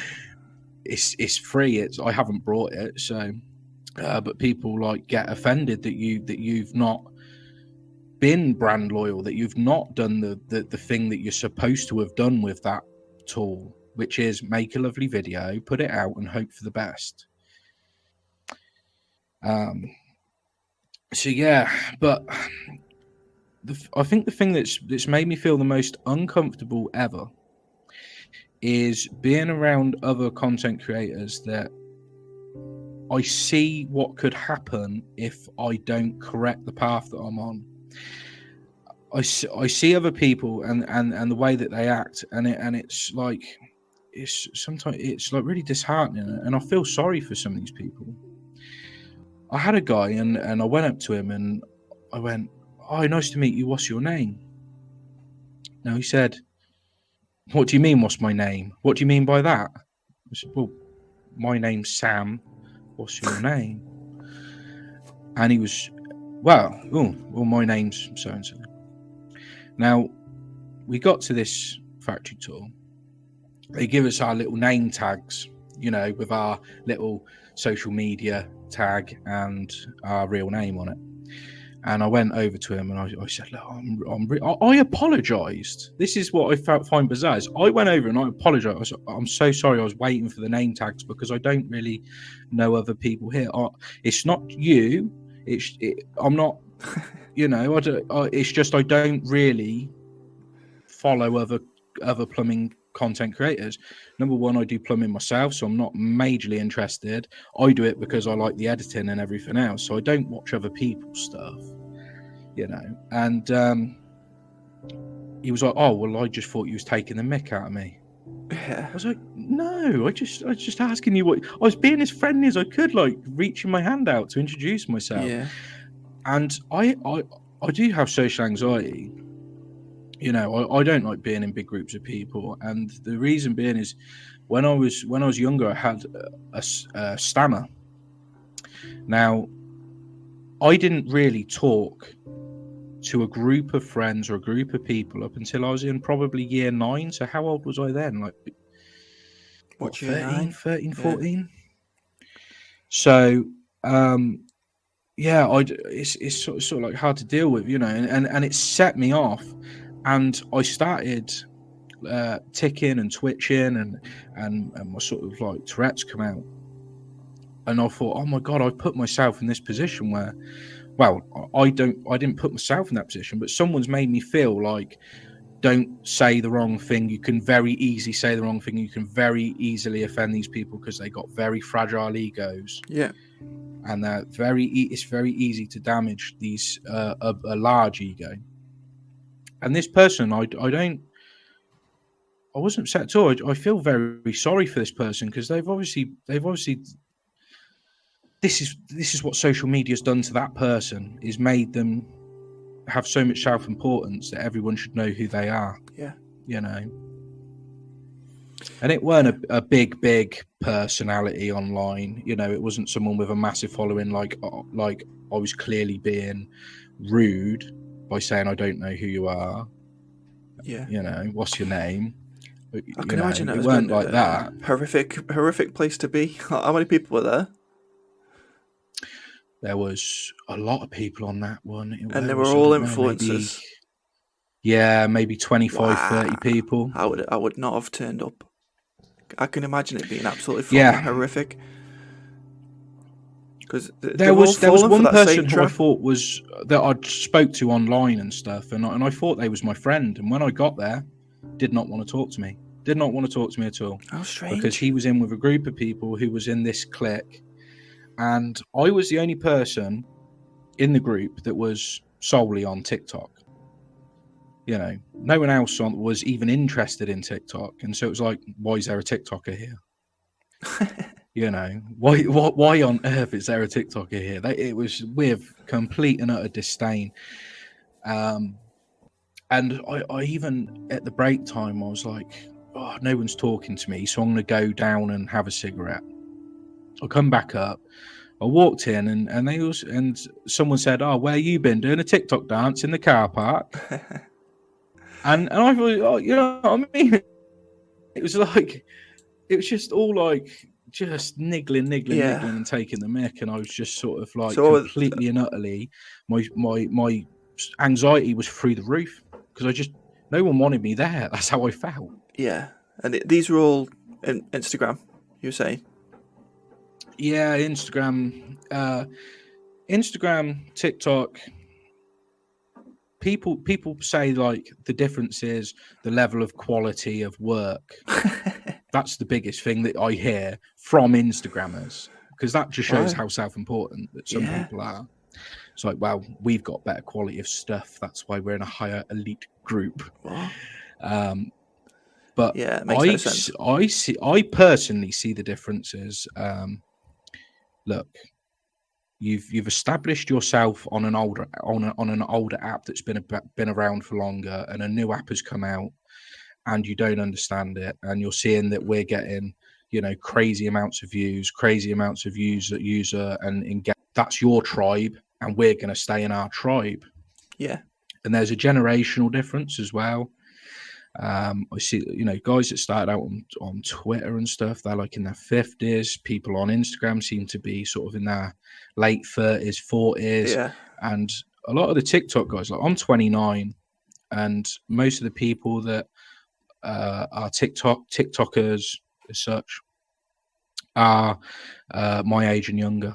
Yeah. So it's sort of like generational as well, you know. It can be, but it's not only generational, because there are. It's not. It's people who can and can't accept things changing is also what it is. You're definitely right. It's and there'll be some app somewhere, mate, that me and you haven't heard of, that the kids are using, and we won't get that. And this is the thing. We've heard of.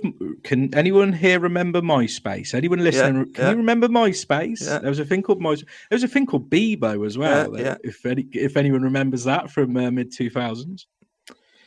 There's apps come and go. They spike and then they die off, and that's just the way that things are. Yeah. TikTok will probably get replaced. Like TikTok is just. Can you remember the app Vine? Yeah. What happened to all the people that used to do Vine? Where are they now? You know, it's weird that Vine went away. They're now doing TikTok or whatever. Yeah, because it was just TikTok when it. But obviously TikTok's changed itself since it started. But in Vine, it was just TikTok. It's weird It that it doesn't went matter away. how big you think it is. It can always just go. Yeah. It's like that. Things change, mate. Even say TikTok itself keeps changing. And yeah, It has that. changed phenomenally since I started. It used to be there was none of this TikTok shop. Yeah. You could only upload 1 minute videos. It was Vine. It was basically Vine. Yeah.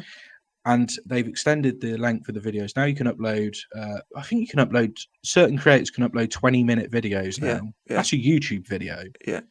It's a YouTube video in portrait. Yeah, they're not competing with Facebook and Instagram anymore.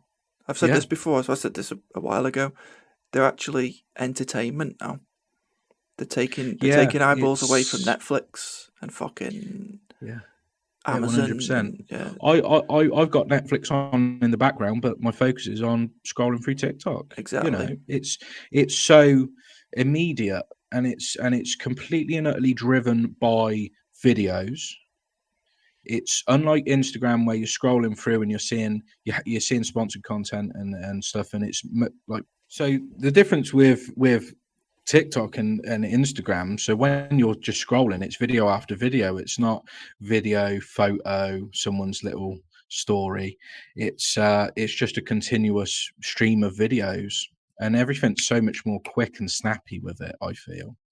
It's a bit more in your face. It's a bit more sort of it's viral. It's more like the videos are more viral, and the way that it tailors the videos to you is phenomenal. Absolutely. The way that it says, you like cars, we'll show you cars. You like this, you like computers, you like collecting miniatures, you like vintage toys, whatever it is. We'll find you the videos that you want to see, guaranteed, and we'll mix it in with a few really funny videos and a few. The algorithm is unrivaled.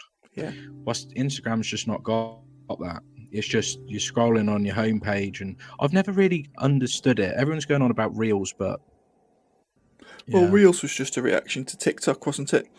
I think another thing with TikTok is, I'm sure they do police it, but it seems a lot less policed. And I used to say it seems a lot more honest. Like some of the videos that it does show you that actual real people make. They don't restrict as much as something like Facebook or Instagram would. It's a bit unfiltered, or it seems that way anyway. Yeah, possibly. Yeah, it's I don't know. It's just I get on with TikTok as an app, and obviously, that's where I built my following. That's where my following is, and I asked my followers about Instagram when I'm on live, and most of them are like, "Well, just don't use it anymore. I just use TikTok now." So there's no crossover. It's not like I can say to people on TikTok, and I've never pushed my Instagram, but if I was to push it, it wouldn't really. It's not a crossover. It's like, well, if you're just going to be posting the same videos, we'd rather just watch you over here and engage with a more engaged. Yeah, I honestly feel like TikTok is more real. It's more real world, and that's why people like it. I think because it's like if you went to, I hear this all the time, and I don't know if I necessarily agree because. Well, maybe because when I upload the same videos to Instagram, whereas on TikTok I'm getting like loads of positivity and it's really a positive place.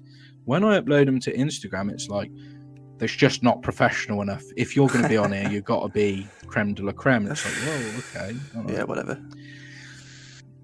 Yeah, I don't know. I genuinely think it's not. I'm just not. Yeah, I'm just not interested in other.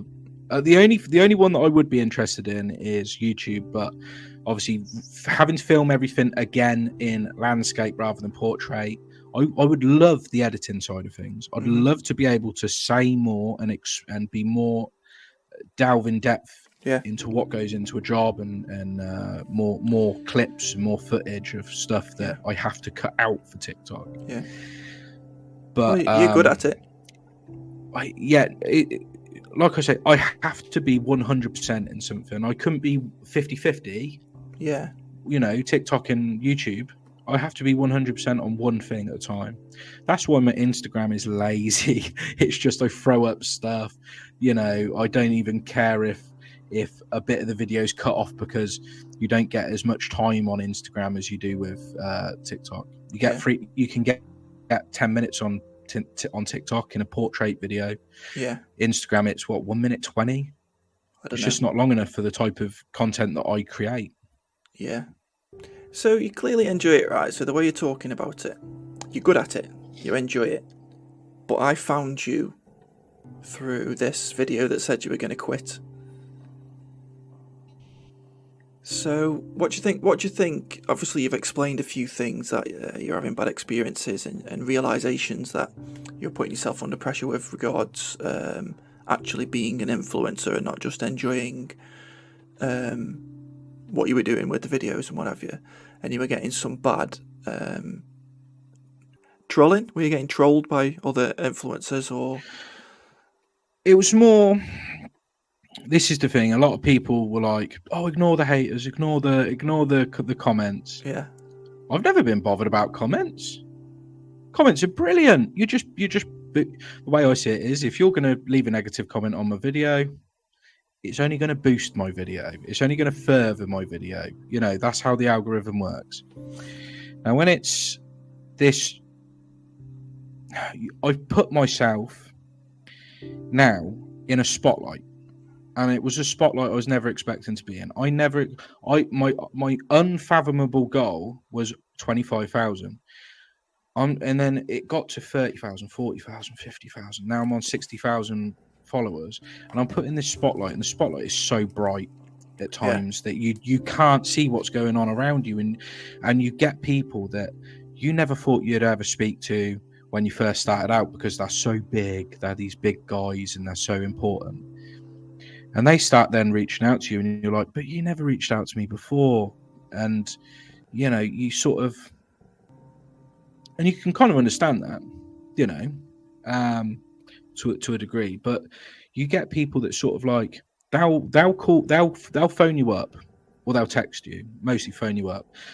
Oh, you're right, mate, how you doing? Blah, blah. And they're digging deep, and they're just scraping the surface, just trying to see what they can find and what they can dig out. And you question everything, because you're thinking, well, what are your motives? Because I've tried to call you up, you never answer the phone to me, but I answer the phone to you. And every time it's like, oh yeah, I saw that so and so, and it's always gossip. It's always gossip. It's just trying to find out things about you, and you question other people. It's like, is it just for content?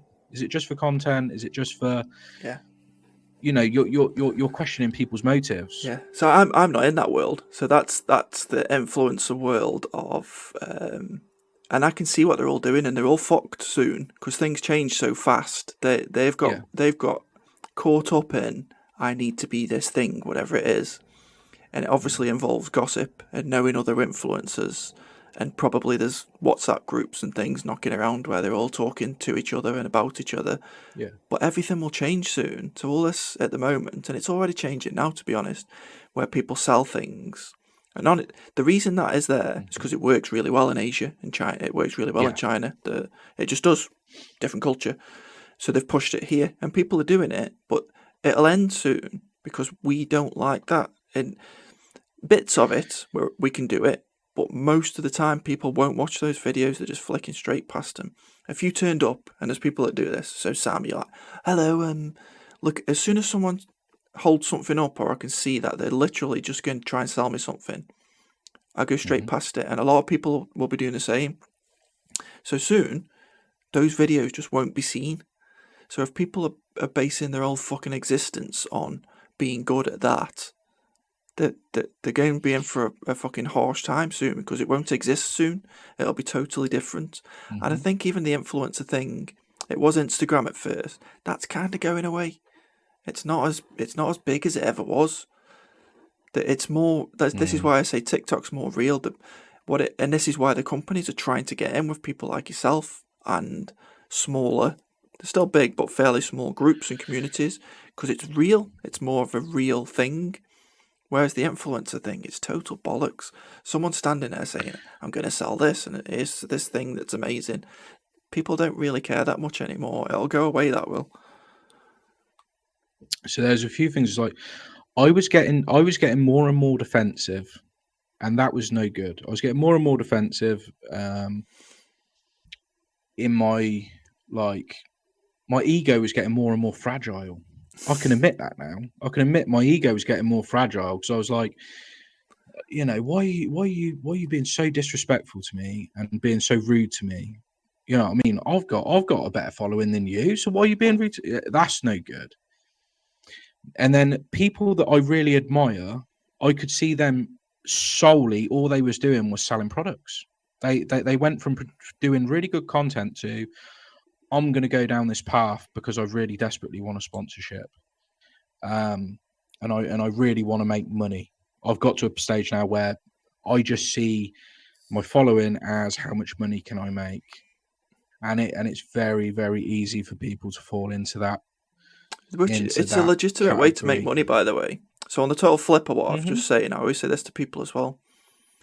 If I'll relate it to yourself. So if you're good at what you do, so you're a good plumber, you also happen to make good videos. People like watching them, so you're entertaining people, or at least giving people information that they enjoy to look at. If you can figure out a way of making money from doing that, great, do it. But don't fall into the dark side of it, which is literally just whoring yourself out, basically, to whichever brand wants you to promote their brand. I tried to do something early on, which was the clothing brand, which was I felt a very positive thing to do and throw myself into. And then I started falling into that trap. Once that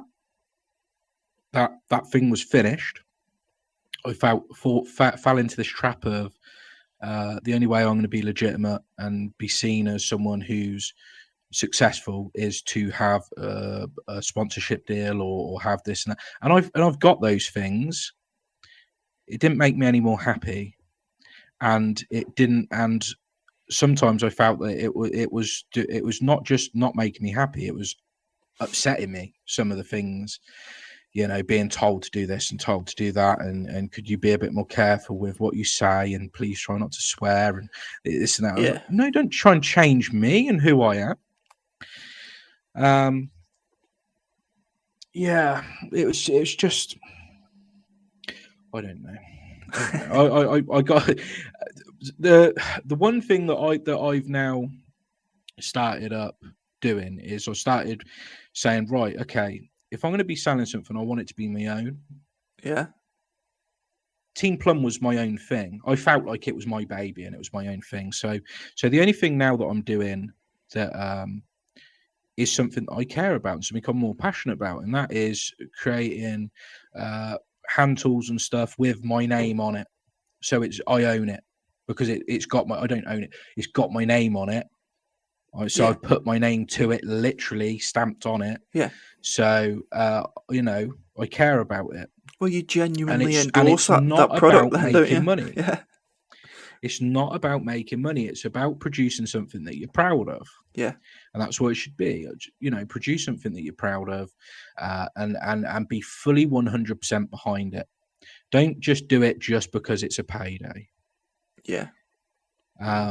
If you make money from it, mate, there's nothing to be ashamed of, because you're being honest about it.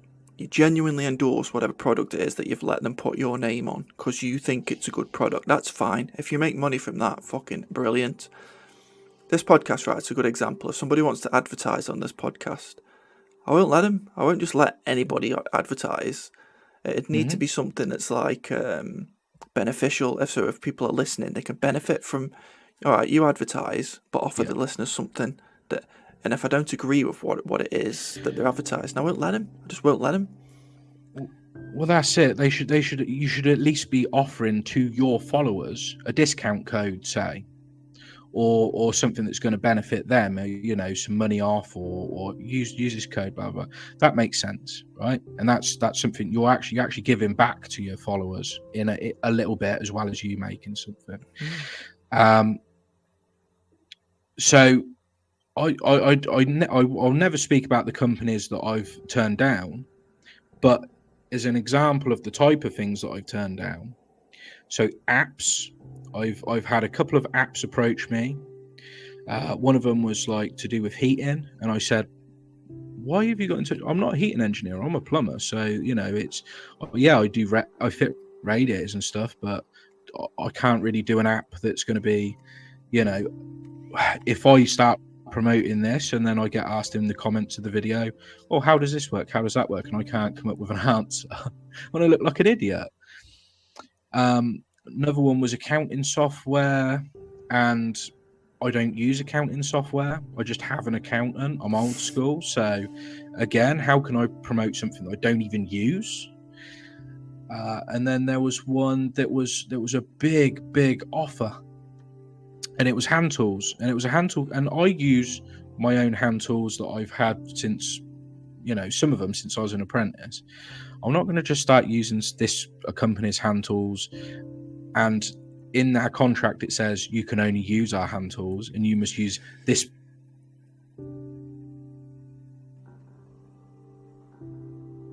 tool in these terms. So I have turned,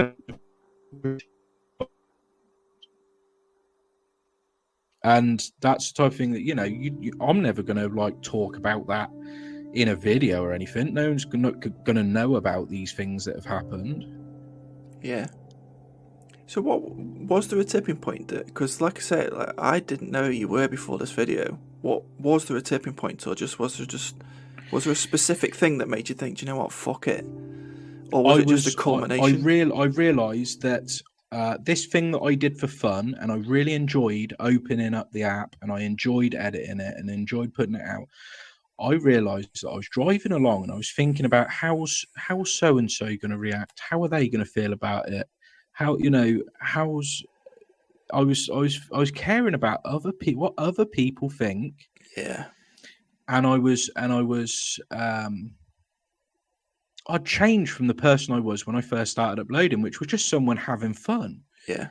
And I was like, I'm not having fun no more. How can you do something if you're not having fun?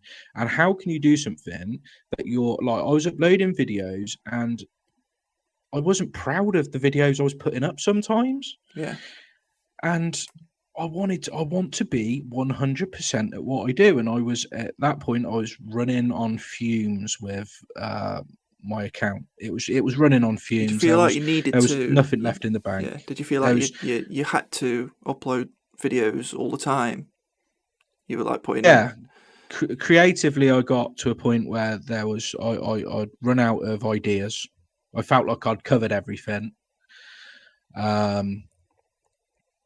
The way that the negativity from social media made me then believe that, as what I did in a way, believe that my followers were hate following, like, oh, we're only following this person so we can be negative. It was like everything had a negative tinge to it, and I just thought, why am I doing this? I'm not even making decent money from TikTok. I make peanuts from TikTok, but the AdSense is terrible.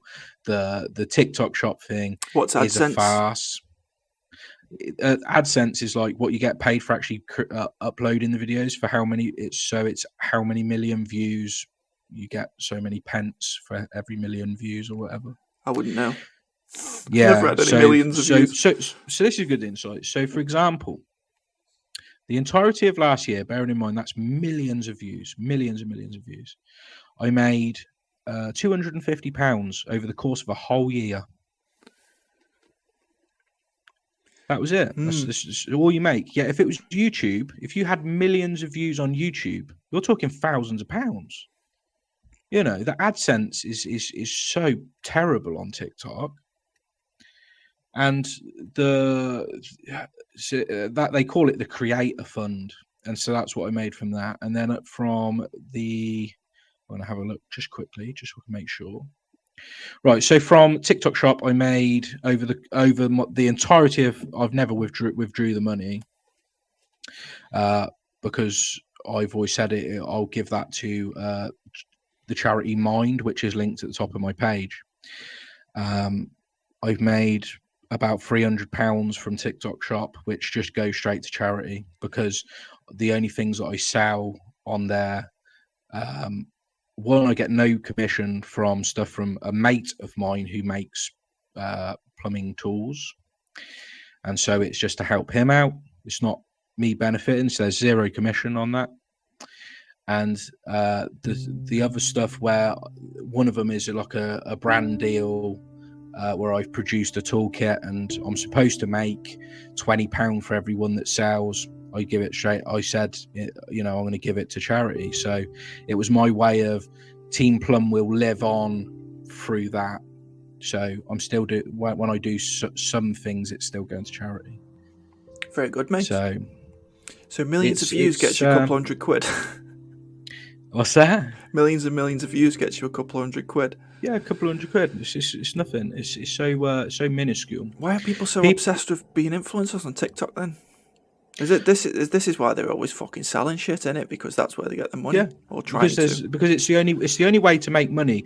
And this is the thing, right? So I know people get upset with people that do TikTok Shop and everything. Yeah, it's perfectly understandable that if creators on other platforms are making money from just producing content, not from sponsorships, but from producing content.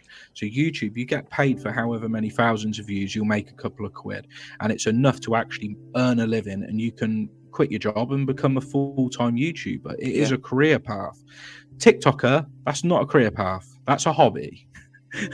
Yeah. And that's the way it is. I don't know, I have no issues with people doing it, but there's obviously a dark side to it, as we discussed. But I think TikTok, that many people look at it, it's maybe one that they need to do, and it actually links to other places where they can say, I don't know, go and look at my OnlyFans. Do you know what I mean?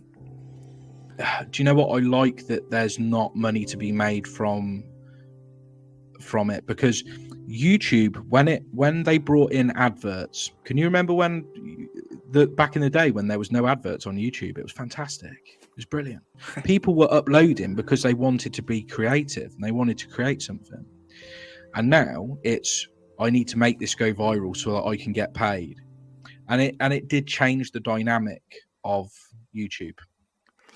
And I don't want that to happen to TikTok. And the TikTok Shop has changed the dynamic, because there are people that just solely do TikTok Shop. It's not actual. There's no content in it. It'll change. You're just being a QVC seller. Yeah, I've got a very strong feeling that that'll change. I've spoken to other people who don't like the TikTok Shop side of it. It will change. I don't think they can force it on us. We're not. It's a totally different culture, and we don't like it, so we'll stop looking at it. It'll still exist, but they're clever enough. They'll figure out a different way of doing it. I've been very clever at navigating it, because when they brought TikTok Shop in, now everyone's views suddenly went down, and it was like, I'm still uploading the same content that I was uploading before, but all of a sudden my viewership's gone down. Yeah. So then you realise that part of the algorithm was, if you've linked a product, then your video will do better. Isn't that funny? Yeah. So what I was doing was, I was very lucky to know someone who does hand tools that I actually use. And I said to him, look, I'm going to start. Is it brilliant? You know what I mean? He's making a load of money out of it. And I noticed that when I was linking the tool that I was using in the video, so it wasn't just like a ad read and, oh, by the way, you can buy this thing.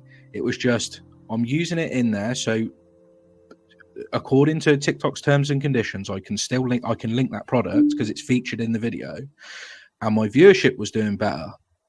And so I hit the perfect formula. And so that is the reason that I use TikTok. You see the little icon at the bottom, the little shopping basket. It's because one of the tools that I'm using in the video is linked there, and it just helps my videos go along, because I'm just, I've worked out the algorithm and I've worked out the system. There's far better plumbers and far better creators than me that have got nowhere near the following that I have, just because they haven't worked out the algorithm. And that's part of why they've trapped people into using TikTok Shop through that algorithm. Yeah, they're not daft. Yeah. So what do you think now for you, social media wise? Are you gonna? I know the answer because you've already decided not to. But what do you think's next? Now you've decided not to actually quit. What are you gonna do with it? So my plan now is to focus. I'd lost the target, and I was aimless, literally aimless. There's no target.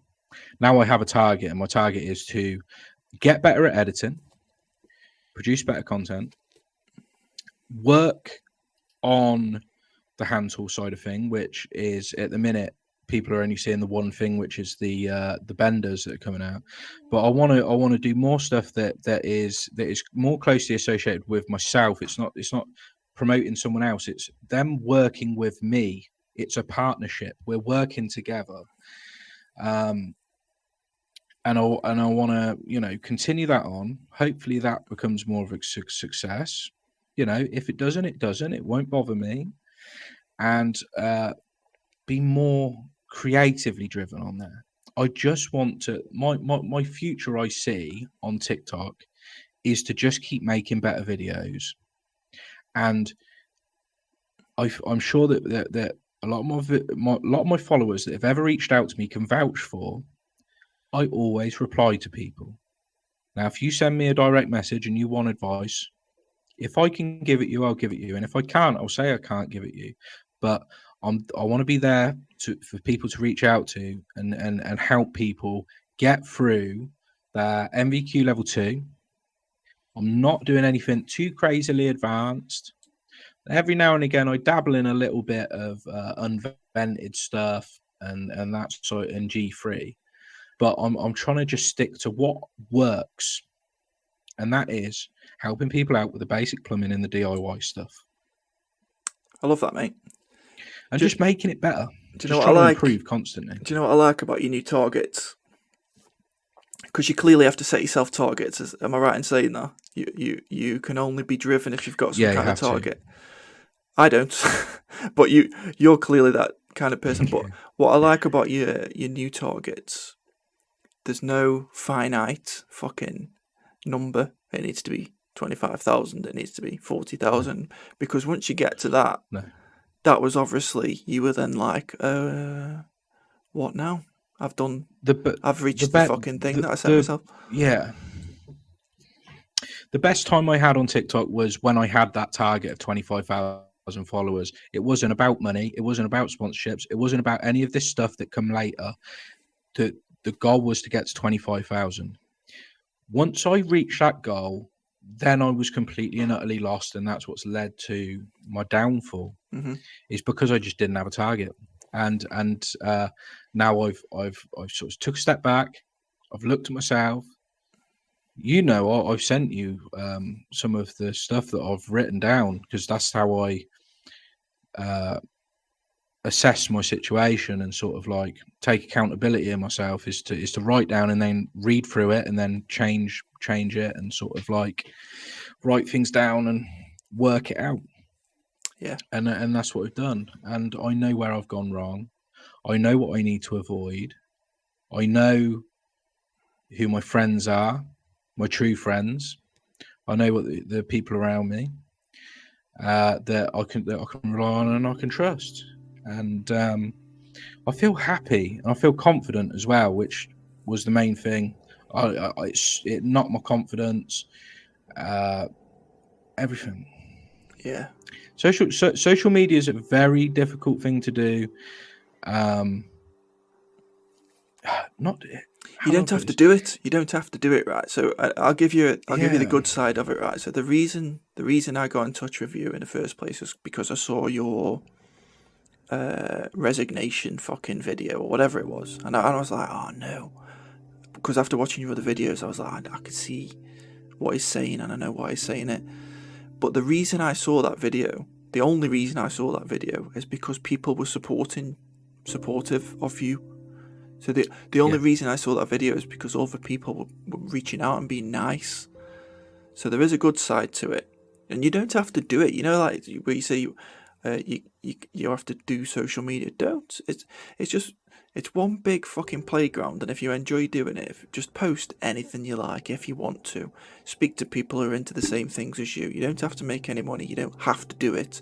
And it's like, I think people get caught up in things change so fast. I mean, look at you, just in 3 years, right? You've gone from the pandemic where you were just doing it for a bit of fun, when TikTok was whatever it was at the time, to the point where you've put yourself under so much fucking pressure, you've had to announce that you're quitting it, which is like fucking crazy. Do you know what I mean? Yeah. In the space of 2 years, that was probably, wasn't it? Yeah. And really, fucking hell, mate, 2 years is nothing. And look what you've put yourself through in those 2 years just by getting caught up in what you think you need to do. And the apps are clever, they know what they're doing. I've seen influencers on Instagram and TikTok saying, oh, the new algorithm, apparently you have to make 4 videos a day, and the new way of doing hashtags is to put SEO titles in. And I'm thinking, what the fuck are you doing? If that's your job, right? It's quite cynical, really, because they're all like, I've even seen Mr. Beast, who I actually like, and I let my kids watch because he's really good. I quite like him, But yeah. I've even seen him talk about it, and he knows how to make a video, how to put the thumbnail on it, what title to give it, what time of day to put it out, and he knows that video will go viral. So he's understood everything, and it's a very cynical way of looking at it, because if you start trying to learn all of those things, you lose the fucking fun. So if you'd started it for fun, you've lost all that, and it suddenly becomes, I've got to do these things, and I've got to understand. And maybe some people enjoy understanding those things, which is great. And if they want to do that and that's their job, and they make money from doing that, brilliant. But if it's just for social media, like me and like most other people, just enjoy it. Join the little communities, join the good Facebook groups. Fuck everything else off. Don't worry about looking at adverts. Just scroll straight past them. And it's like people forget. TikTok's not even that old, and people forget what they started doing. and exactly what you did. You fucking announced that you were leaving. You felt like you needed to do that, which I was like, oh no. Yeah. I need to speak to this guy. So I'm glad everything that you've just said. I'm glad that you've had all these realizations, and you're like, do you know what? I'm just going to do things that are helpful and that I enjoy doing, because it's still good. I'm not saying to anyone don't.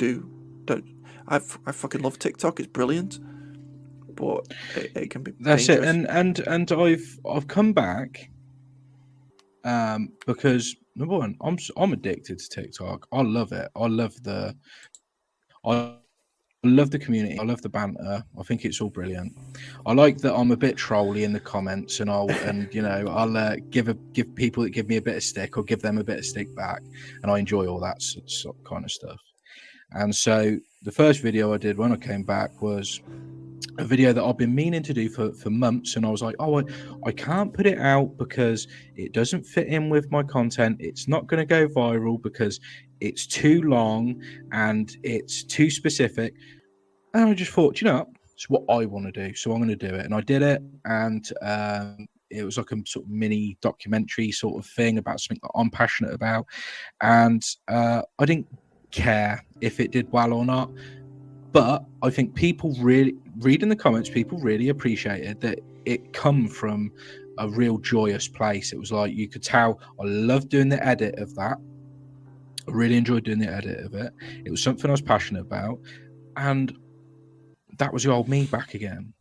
That's what great, that video was. That's what I mean about TikTok. It is more real. If that was on Instagram, you might have posted it, but no fucker would have seen it, because they don't care about stuff that's like, do you know what I mean? Genuinely passionate about. They don't. It's very cynical and money driven. What? Just out of interest, because you are fucking good at it.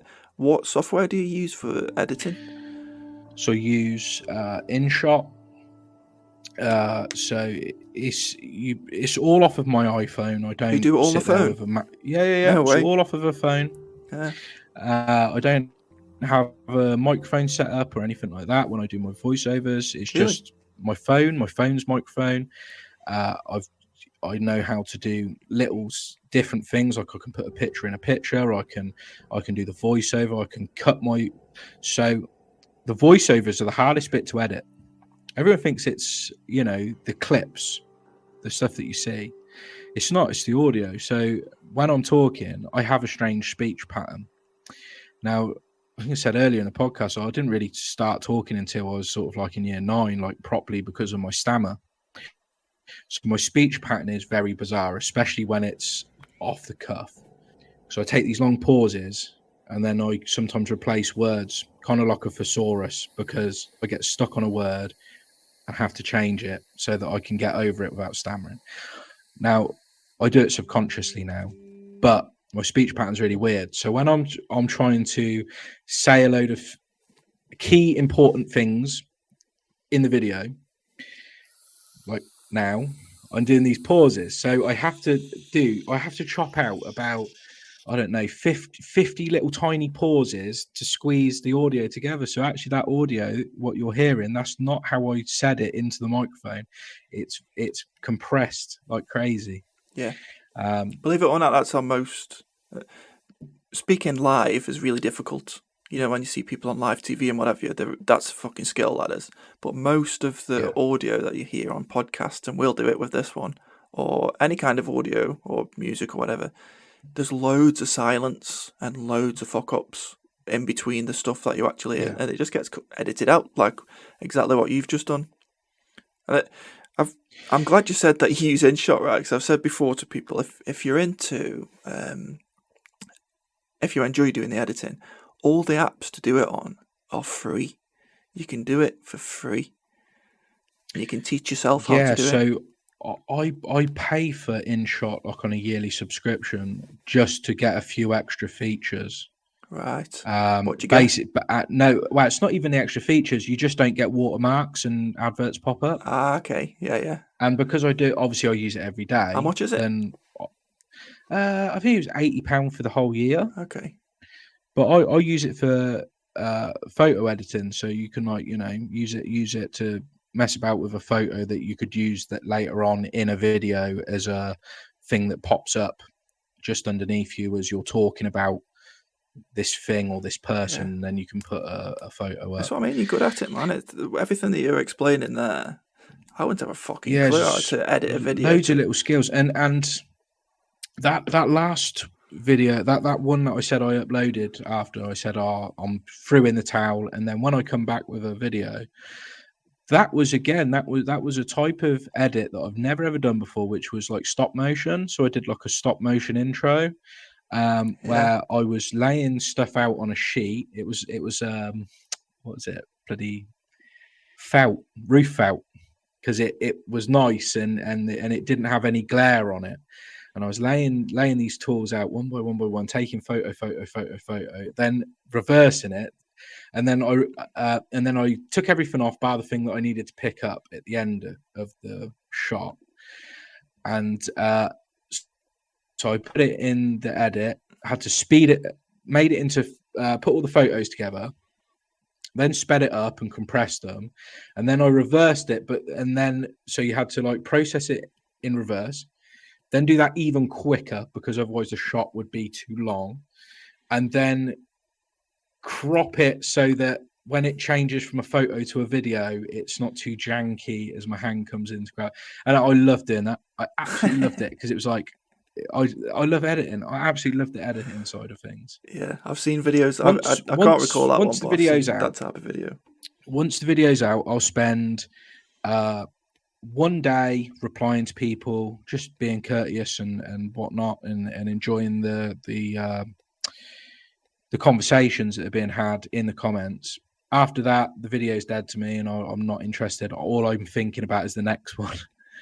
Yeah. So yeah, that's brilliant, mate. You've completely, in the space of a few weeks. By the time I'd even spoke to you, to be honest, you'd flipped yourself around from that particular video. But in the space of a few weeks, you've gone from me actually fucking worrying about you to being excited again. So you flipped your mental state or your mental health just by, I don't know if you spoke to anybody else, but it sounds like I did speak to other people, and probably one of the people that I spoke to the two people that I spoke to quite in depth is one, Daisy. Do you want to say hello? Hi. don't know if you can hear her in the background. Yeah. Daisy's also does social media, and we've spoken in depth. And what did you think about it? You sort of felt she felt like her eyes were opened up when I was being honest about it and how I truly feel about everything. And it was like, wow, I feel like that sometimes. Yep. And then I spoke to a good friend of mine, Fraser, as well, who he's far bigger than me in size of following and everything. And he was like, yeah, I've fallen into that trap. I'll admit 100% I've fallen into that trap of thinking that I had to do this and I had to do that to be it, and I've had people say comments about this and that, and it was so similar. He was like, wow, yeah, I get where you're coming from. Yeah. And so I've had those discussions with people, and it's been good. That I've very supportive. Yeah. And I've had people who are ex-social media people sending me videos on Instagram, just to be able to send me a video and go, I used to do this. I used to be a big content creator back in the day, and I run this channel, and I no longer do social media because of the same reasons as you. And there are so many people that I spoke to that have gone, yeah, I know how you feel on that one. Yeah. It's good that he said it, mate. It's good that he said it because a lot of people will have seen that. Shitloads of people have seen it because I know at least 2 people have shared it as well, who've got a lot of followers themselves. Probably more who I don't know. But it will make people realise, not just social media, but it will make people realise on social media, do you know what? He's fucking right. I don't have to feel like I have to do anything. But it actually relates to real life as well. And it goes back to what I was saying before. We're all still fucking kids. We're not that much further along than when we were just children, when we really didn't give a shit. We've put all these things on ourselves.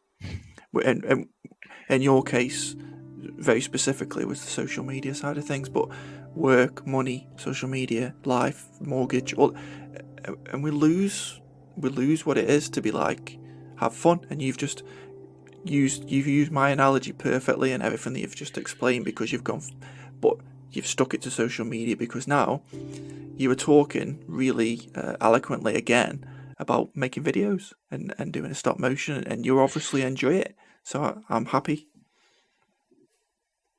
Well, I feel, to be honest with you, one of the turning points. You said, "Is it okay if I call you?" And I'll hear you out. I'll hear anyone out.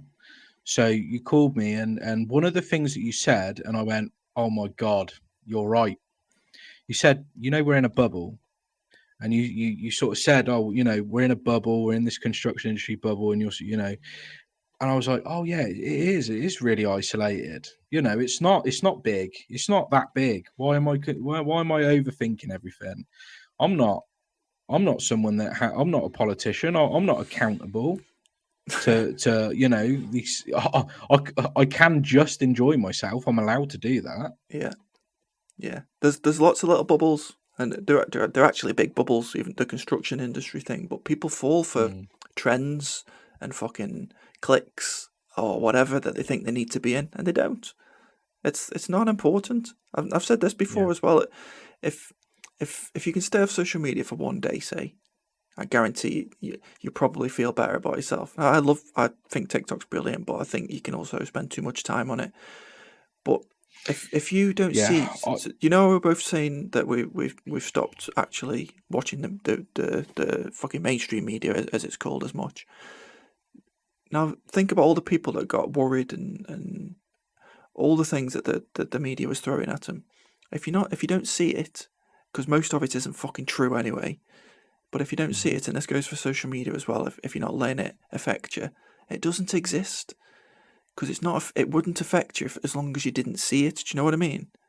It's not affecting your life. You're letting it affect your life by worrying about it too much and thinking about it too much. And that goes for media, social media, things that don't. If it really does affect your life, it's important and you should concentrate on it and you should worry about it. But most things don't. I'm lucky to have like Daisy and some other people that I can speak to about social media, and they understand it because they're in it. Now, it is a weird thing being someone on social media. I'm generally I'm like a little bit embarrassed to talk about it to, you know, family and friends that they're not plumbers, they're not even some of them aren't even on TikTok, or they just like my mum and dad have no understanding of this. No understanding whatsoever. You know, I said to my mum and dad, "Oh, I'm going on podcast tonight," you know. Yeah. All right, okay. What's that? You know, they're sort of like got no idea about it. Yeah. The number of people I speak to, And, and like, how'd you get a podcast? Where is it? I'm like, well, it's just, you know, podcast player or something. I don't know. Just, I never even thought about having to explain where you get it from. I don't know. What's a podcast? Yeah, it's weird. It's like this crossover between, like, you've got this thing going on, and it's really important to you, and yet, like, even your own family and stuff, it's just like they got no idea That's what I mean. what you're even going on about. It doesn't exist, mate. It only exists when you make it exist. The really important things, they're the things that you really need to worry about and you really need to spend your time thinking about. But most things, like the news, social media, anything like that, they're not real. They don't fucking exist. They might be fun, and if you can make them fun, brilliant. But if you don't need to look at it and you don't look at it, it's not going to affect you because it's not affecting your real life. Yeah, 100%. So, 100%. What about work? Actual work? What's next? What's next with that? Like I say, it's not a business. It's a job. It's just I'm keeping myself employed. That's all I'm doing. I'm keeping myself busy. No particular keeping targets. myself out of trouble, and I'm paying my bills. Okay, you just see it as that. You don't not set yourselves any targets work-wise. Work-wise, no. It's no. I changed what I did last year, so I went from getting all stressed out about having to do these bathrooms, and then I was like, hang on a minute, I'm not earning much money from bathrooms. I'm earning more money from doing multiple repairs in a day. Is it feasible that I could just do repairs? I'm very blessed and lucky to be in this area, because in this area there ain't really a massive amount of tradespeople, so the demand is super high, and you can get away with just doing repairs, and you can do multiple in a day, and you can earn decent money. And so I earn good money. It's not crazy, but I earn good money, enough to live on comfortably, and that's it. Have you? Work's work, you know. I want to. I've allowed myself the time so that, you know, I can take my son into nursery in the mornings if I want to. It's not gonna, because I'm doing repairs, I'll just say, well, I'll get there for 9:30. Yeah, that's a target, mate. And take him to nursery and just enjoy life. That's a target to set yourself. So, take your kids to fucking school every day. What a brilliant thing to be able to do. Not many people can do that, you know. So that's the best target ever. How many jobs are there where you can say, I'll turn up at 9:30, maybe 10, because not many. You know, you can't get. Well, I'm blessed, very, very blessed. Yeah. Have you heard of? I don't want it to change. Have you heard of the Trade Hub? Yes, so we did. I think it's Adam's new business. I don't think it's launched yet, but it'll be brilliant for plumbers, in my opinion. He's going to launch it for plumbers to start with, and then other trades will roll out with it. So it's going to allow plumbers to work from home the things that you're doing, repairs, or you might just turn up and it's actually fucking nothing. So it didn't even need repairing. It's just people don't know about plumbing. Yeah. It's going to allow people to remotely help customers out if it's possible to help them remotely, but then you get paid for that as well. So you might turn up for a job sometimes and think, fucking hell, I could have just texted him to press this button. Do you know what I mean? Yeah. So yeah, it's worth having a look at. I'm going to get him on the podcast and he'll explain a bit more about it, but it's going to help people. Not only that's just one aspect of the app, but there's a lot of education on there, and other things that I don't know Yeah, about. He'll explain it. I know who you mean, and they have reached out to me a few times, but I've been quite guarded with other content creators.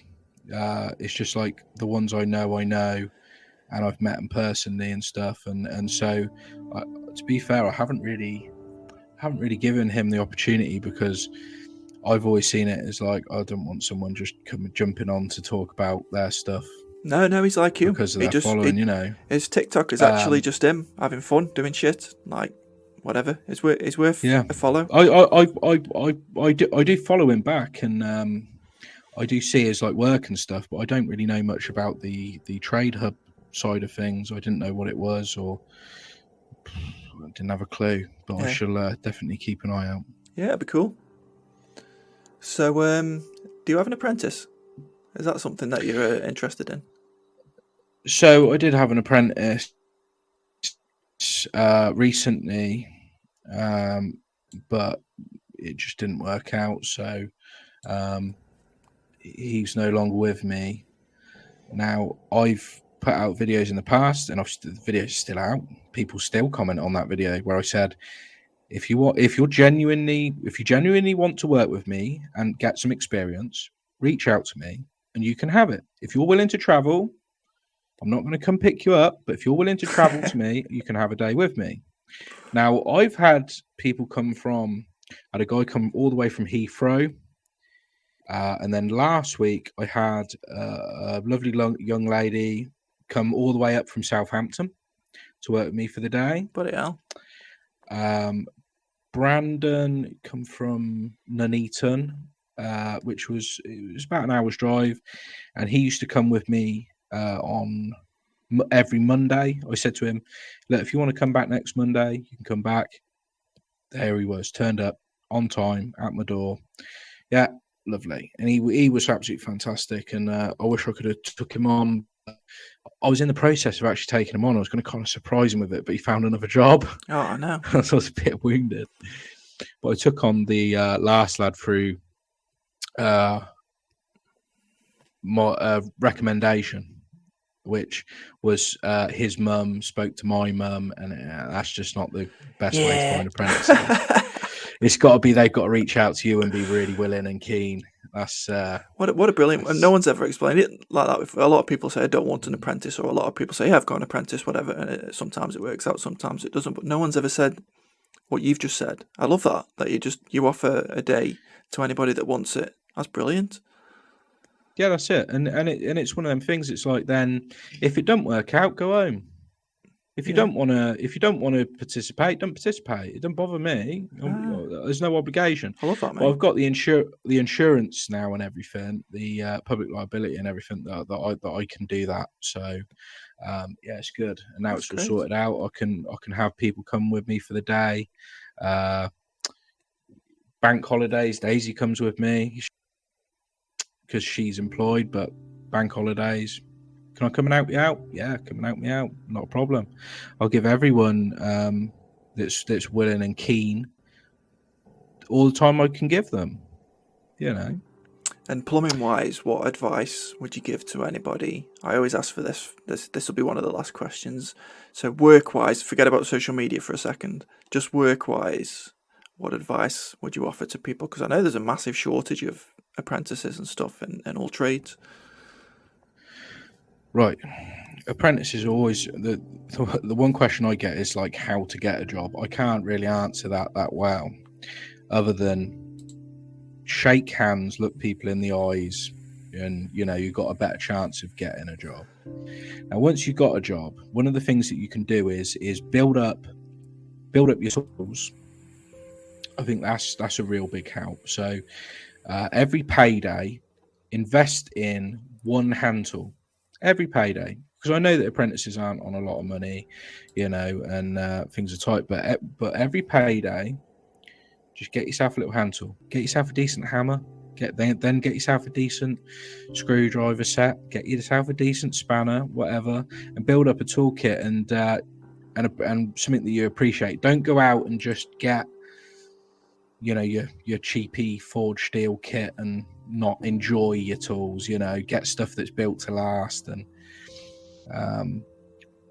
become a nerd at it. Like, I'm a complete and utter plumbing geek, because I geek out over certain things, certain aspects of plumbing. Like, I really want to learn about this new thing that I've never done before. That's good. That's what I want from an apprentice. That you're not just keen, you're like, you're invested in it. You really want to scratch below the surface and see what there is to be seen. Yeah. Obviously, what I deal with a lot of tilers, and the best ones are exactly what you've just said. They're absolute fucking geeks about what they do. Yeah. They're learning all the time, and to be honest, that's where social media comes in. That's why I like the groups and the communities and stuff. So, social media wise, what would you advise? Because you're someone who can give some good advice social media wise. Believe it or not, you're an influencer. Social media wise, if you want to make money, get over to Instagram. And if you want to just have a bit of fun and you want a far, far better community, come over to TikTok. Or just go over to YouTube. You know, that's the third option. No, with social media, what advice with social media? I think it's difficult because I'm still navigating it, and I still don't feel like I have a lot of answers. The only advice I can give is, like, you know, download InShot. It's brilliant. Not sponsored, but it's download InShot. It's really good. And then just pick up little editing skills. And like how I geek out over plumbing, I geek out over the editing, and I'm like, oh, how can I do that thing that someone else has done? I want to see if is there a way that I can do that, and is there a way that I can make it a bit better? Constantly try and improve. Find what your followers want to see. You know, you can ask them. I sometimes ask my followers on a live stream, what do you want to see next? What is it you want to see? They'll tell you. They'll tell you what they want. Ask them why they watch you. They'll tell you. You know, you might find out that actually it's a lot of DIYers that watch you. Well, cater to them then. Cater and look after the audience that you have, not the audience you want to have. Just cater to the ones you have right now. Because throwing out some serious fucking advice there, mate. Number one priority. You know that advice that advice goes for a lot of businesses that need that advice as well. Look after your customers, basically. Look after your customers. Don't worry about the new customers. Well, both. To maintain your customers. What do your customers want? Great customer service is more important than fucking almost anything else. Your employees is probably a close second. Profits, like, down the line somewhere, at least what, not as important as other things. What about the mental side of it? Because obviously you've experienced that as well. Just to help someone so they don't fall for that trap. I think don't get into. This is one of the things that I wrote down as well, and it's a phrase that I think sums it up. Do not get into dick measuring contests. Don't do it. It's so easy when someone goes to you, who are you getting sponsored by then? Because I'm getting sponsored by CT1 and this and that and Unilite, and you go, you make that decision then. Are you going to try and one up this person? Are you going to try and brag? Or, you know what I mean? Are you going to get your dick out to measure it up? Don't do it. Just don't do it. Just don't fall into that trap. That's what I mean. It is a trap. It is a trap that you get sucked into because other people try and they're in it. They're in this trap, so they try and draw other people in with them. It's bizarre. Don't get yourself stuck in a trap where you're comparing yourselves to other people. It's no good. Just focus on you and what you're doing. That's brilliant, Fuck mate. everyone else. Bang on. I totally agree with you. Listen, mate, it's getting late. I really appreciate you coming on, and I'm really happy to hear you talking enthusiastically about something that a couple of weeks ago I was genuinely thinking, oh shit, I don't even know this guy, and I need to speak to him because it looks like he's going to quit doing something that he's actually good at. So it's great. It's great to hear you talk enthusiastically about those things, and I appreciate you coming on. the last thing I want to add is, I hope this is cleared the air. I hope that people understand why I needed to take a step back and to the side so that I can reevaluate my position. A lot of people are like, oh, you're back then. So I've done a lot of thinking, and I understand where I'm stood. I know the position I'm in. So I hope it's cleared up a lot of things. And I want to say to my followers directly is, I don't care about the negative comments. I appreciate every single person that has messaged me. Now, one of the things I did was that video, I turned the comments off. I didn't want to hear it. I just wanted to, leave quietly and slip out the back door. People didn't let me. People voiced their opinion, and they voiced it very loudly by sending me direct messages, people messaging me, people sending me WhatsApps and Instagram messages and this and that, just to let me know, thank you for the content you have done. Thank you for that time that you spoke to me. Oh, thank you for that thing that you give to me. Or whatever it was. I had 200 on the nose, exactly 200 messages from people. And I was like, because that's not just leaving someone a comment, that's going out your way to message someone one-to-one, not for other people to see, but one-to-one, message me. And I deeply appreciated that. I appreciated you for reaching out.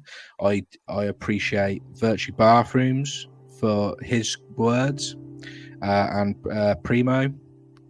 I appreciate, every conversation that I've had that's been positive and genuine, and I know what's genuine, and I'm lucky to have a lot of genuine people around me. So thank you to everyone who's for your continued support, because I'm still pinching myself, thinking this is all a bit mad. I only wanted to have a bit of fun, and now I've got all of you lot to support me and help me through it all. Brilliant. Good thing to leave it on, mate. Thank you very much. Good night. Goodbye. Thank you very much, mate. Bye. Bye, everybody.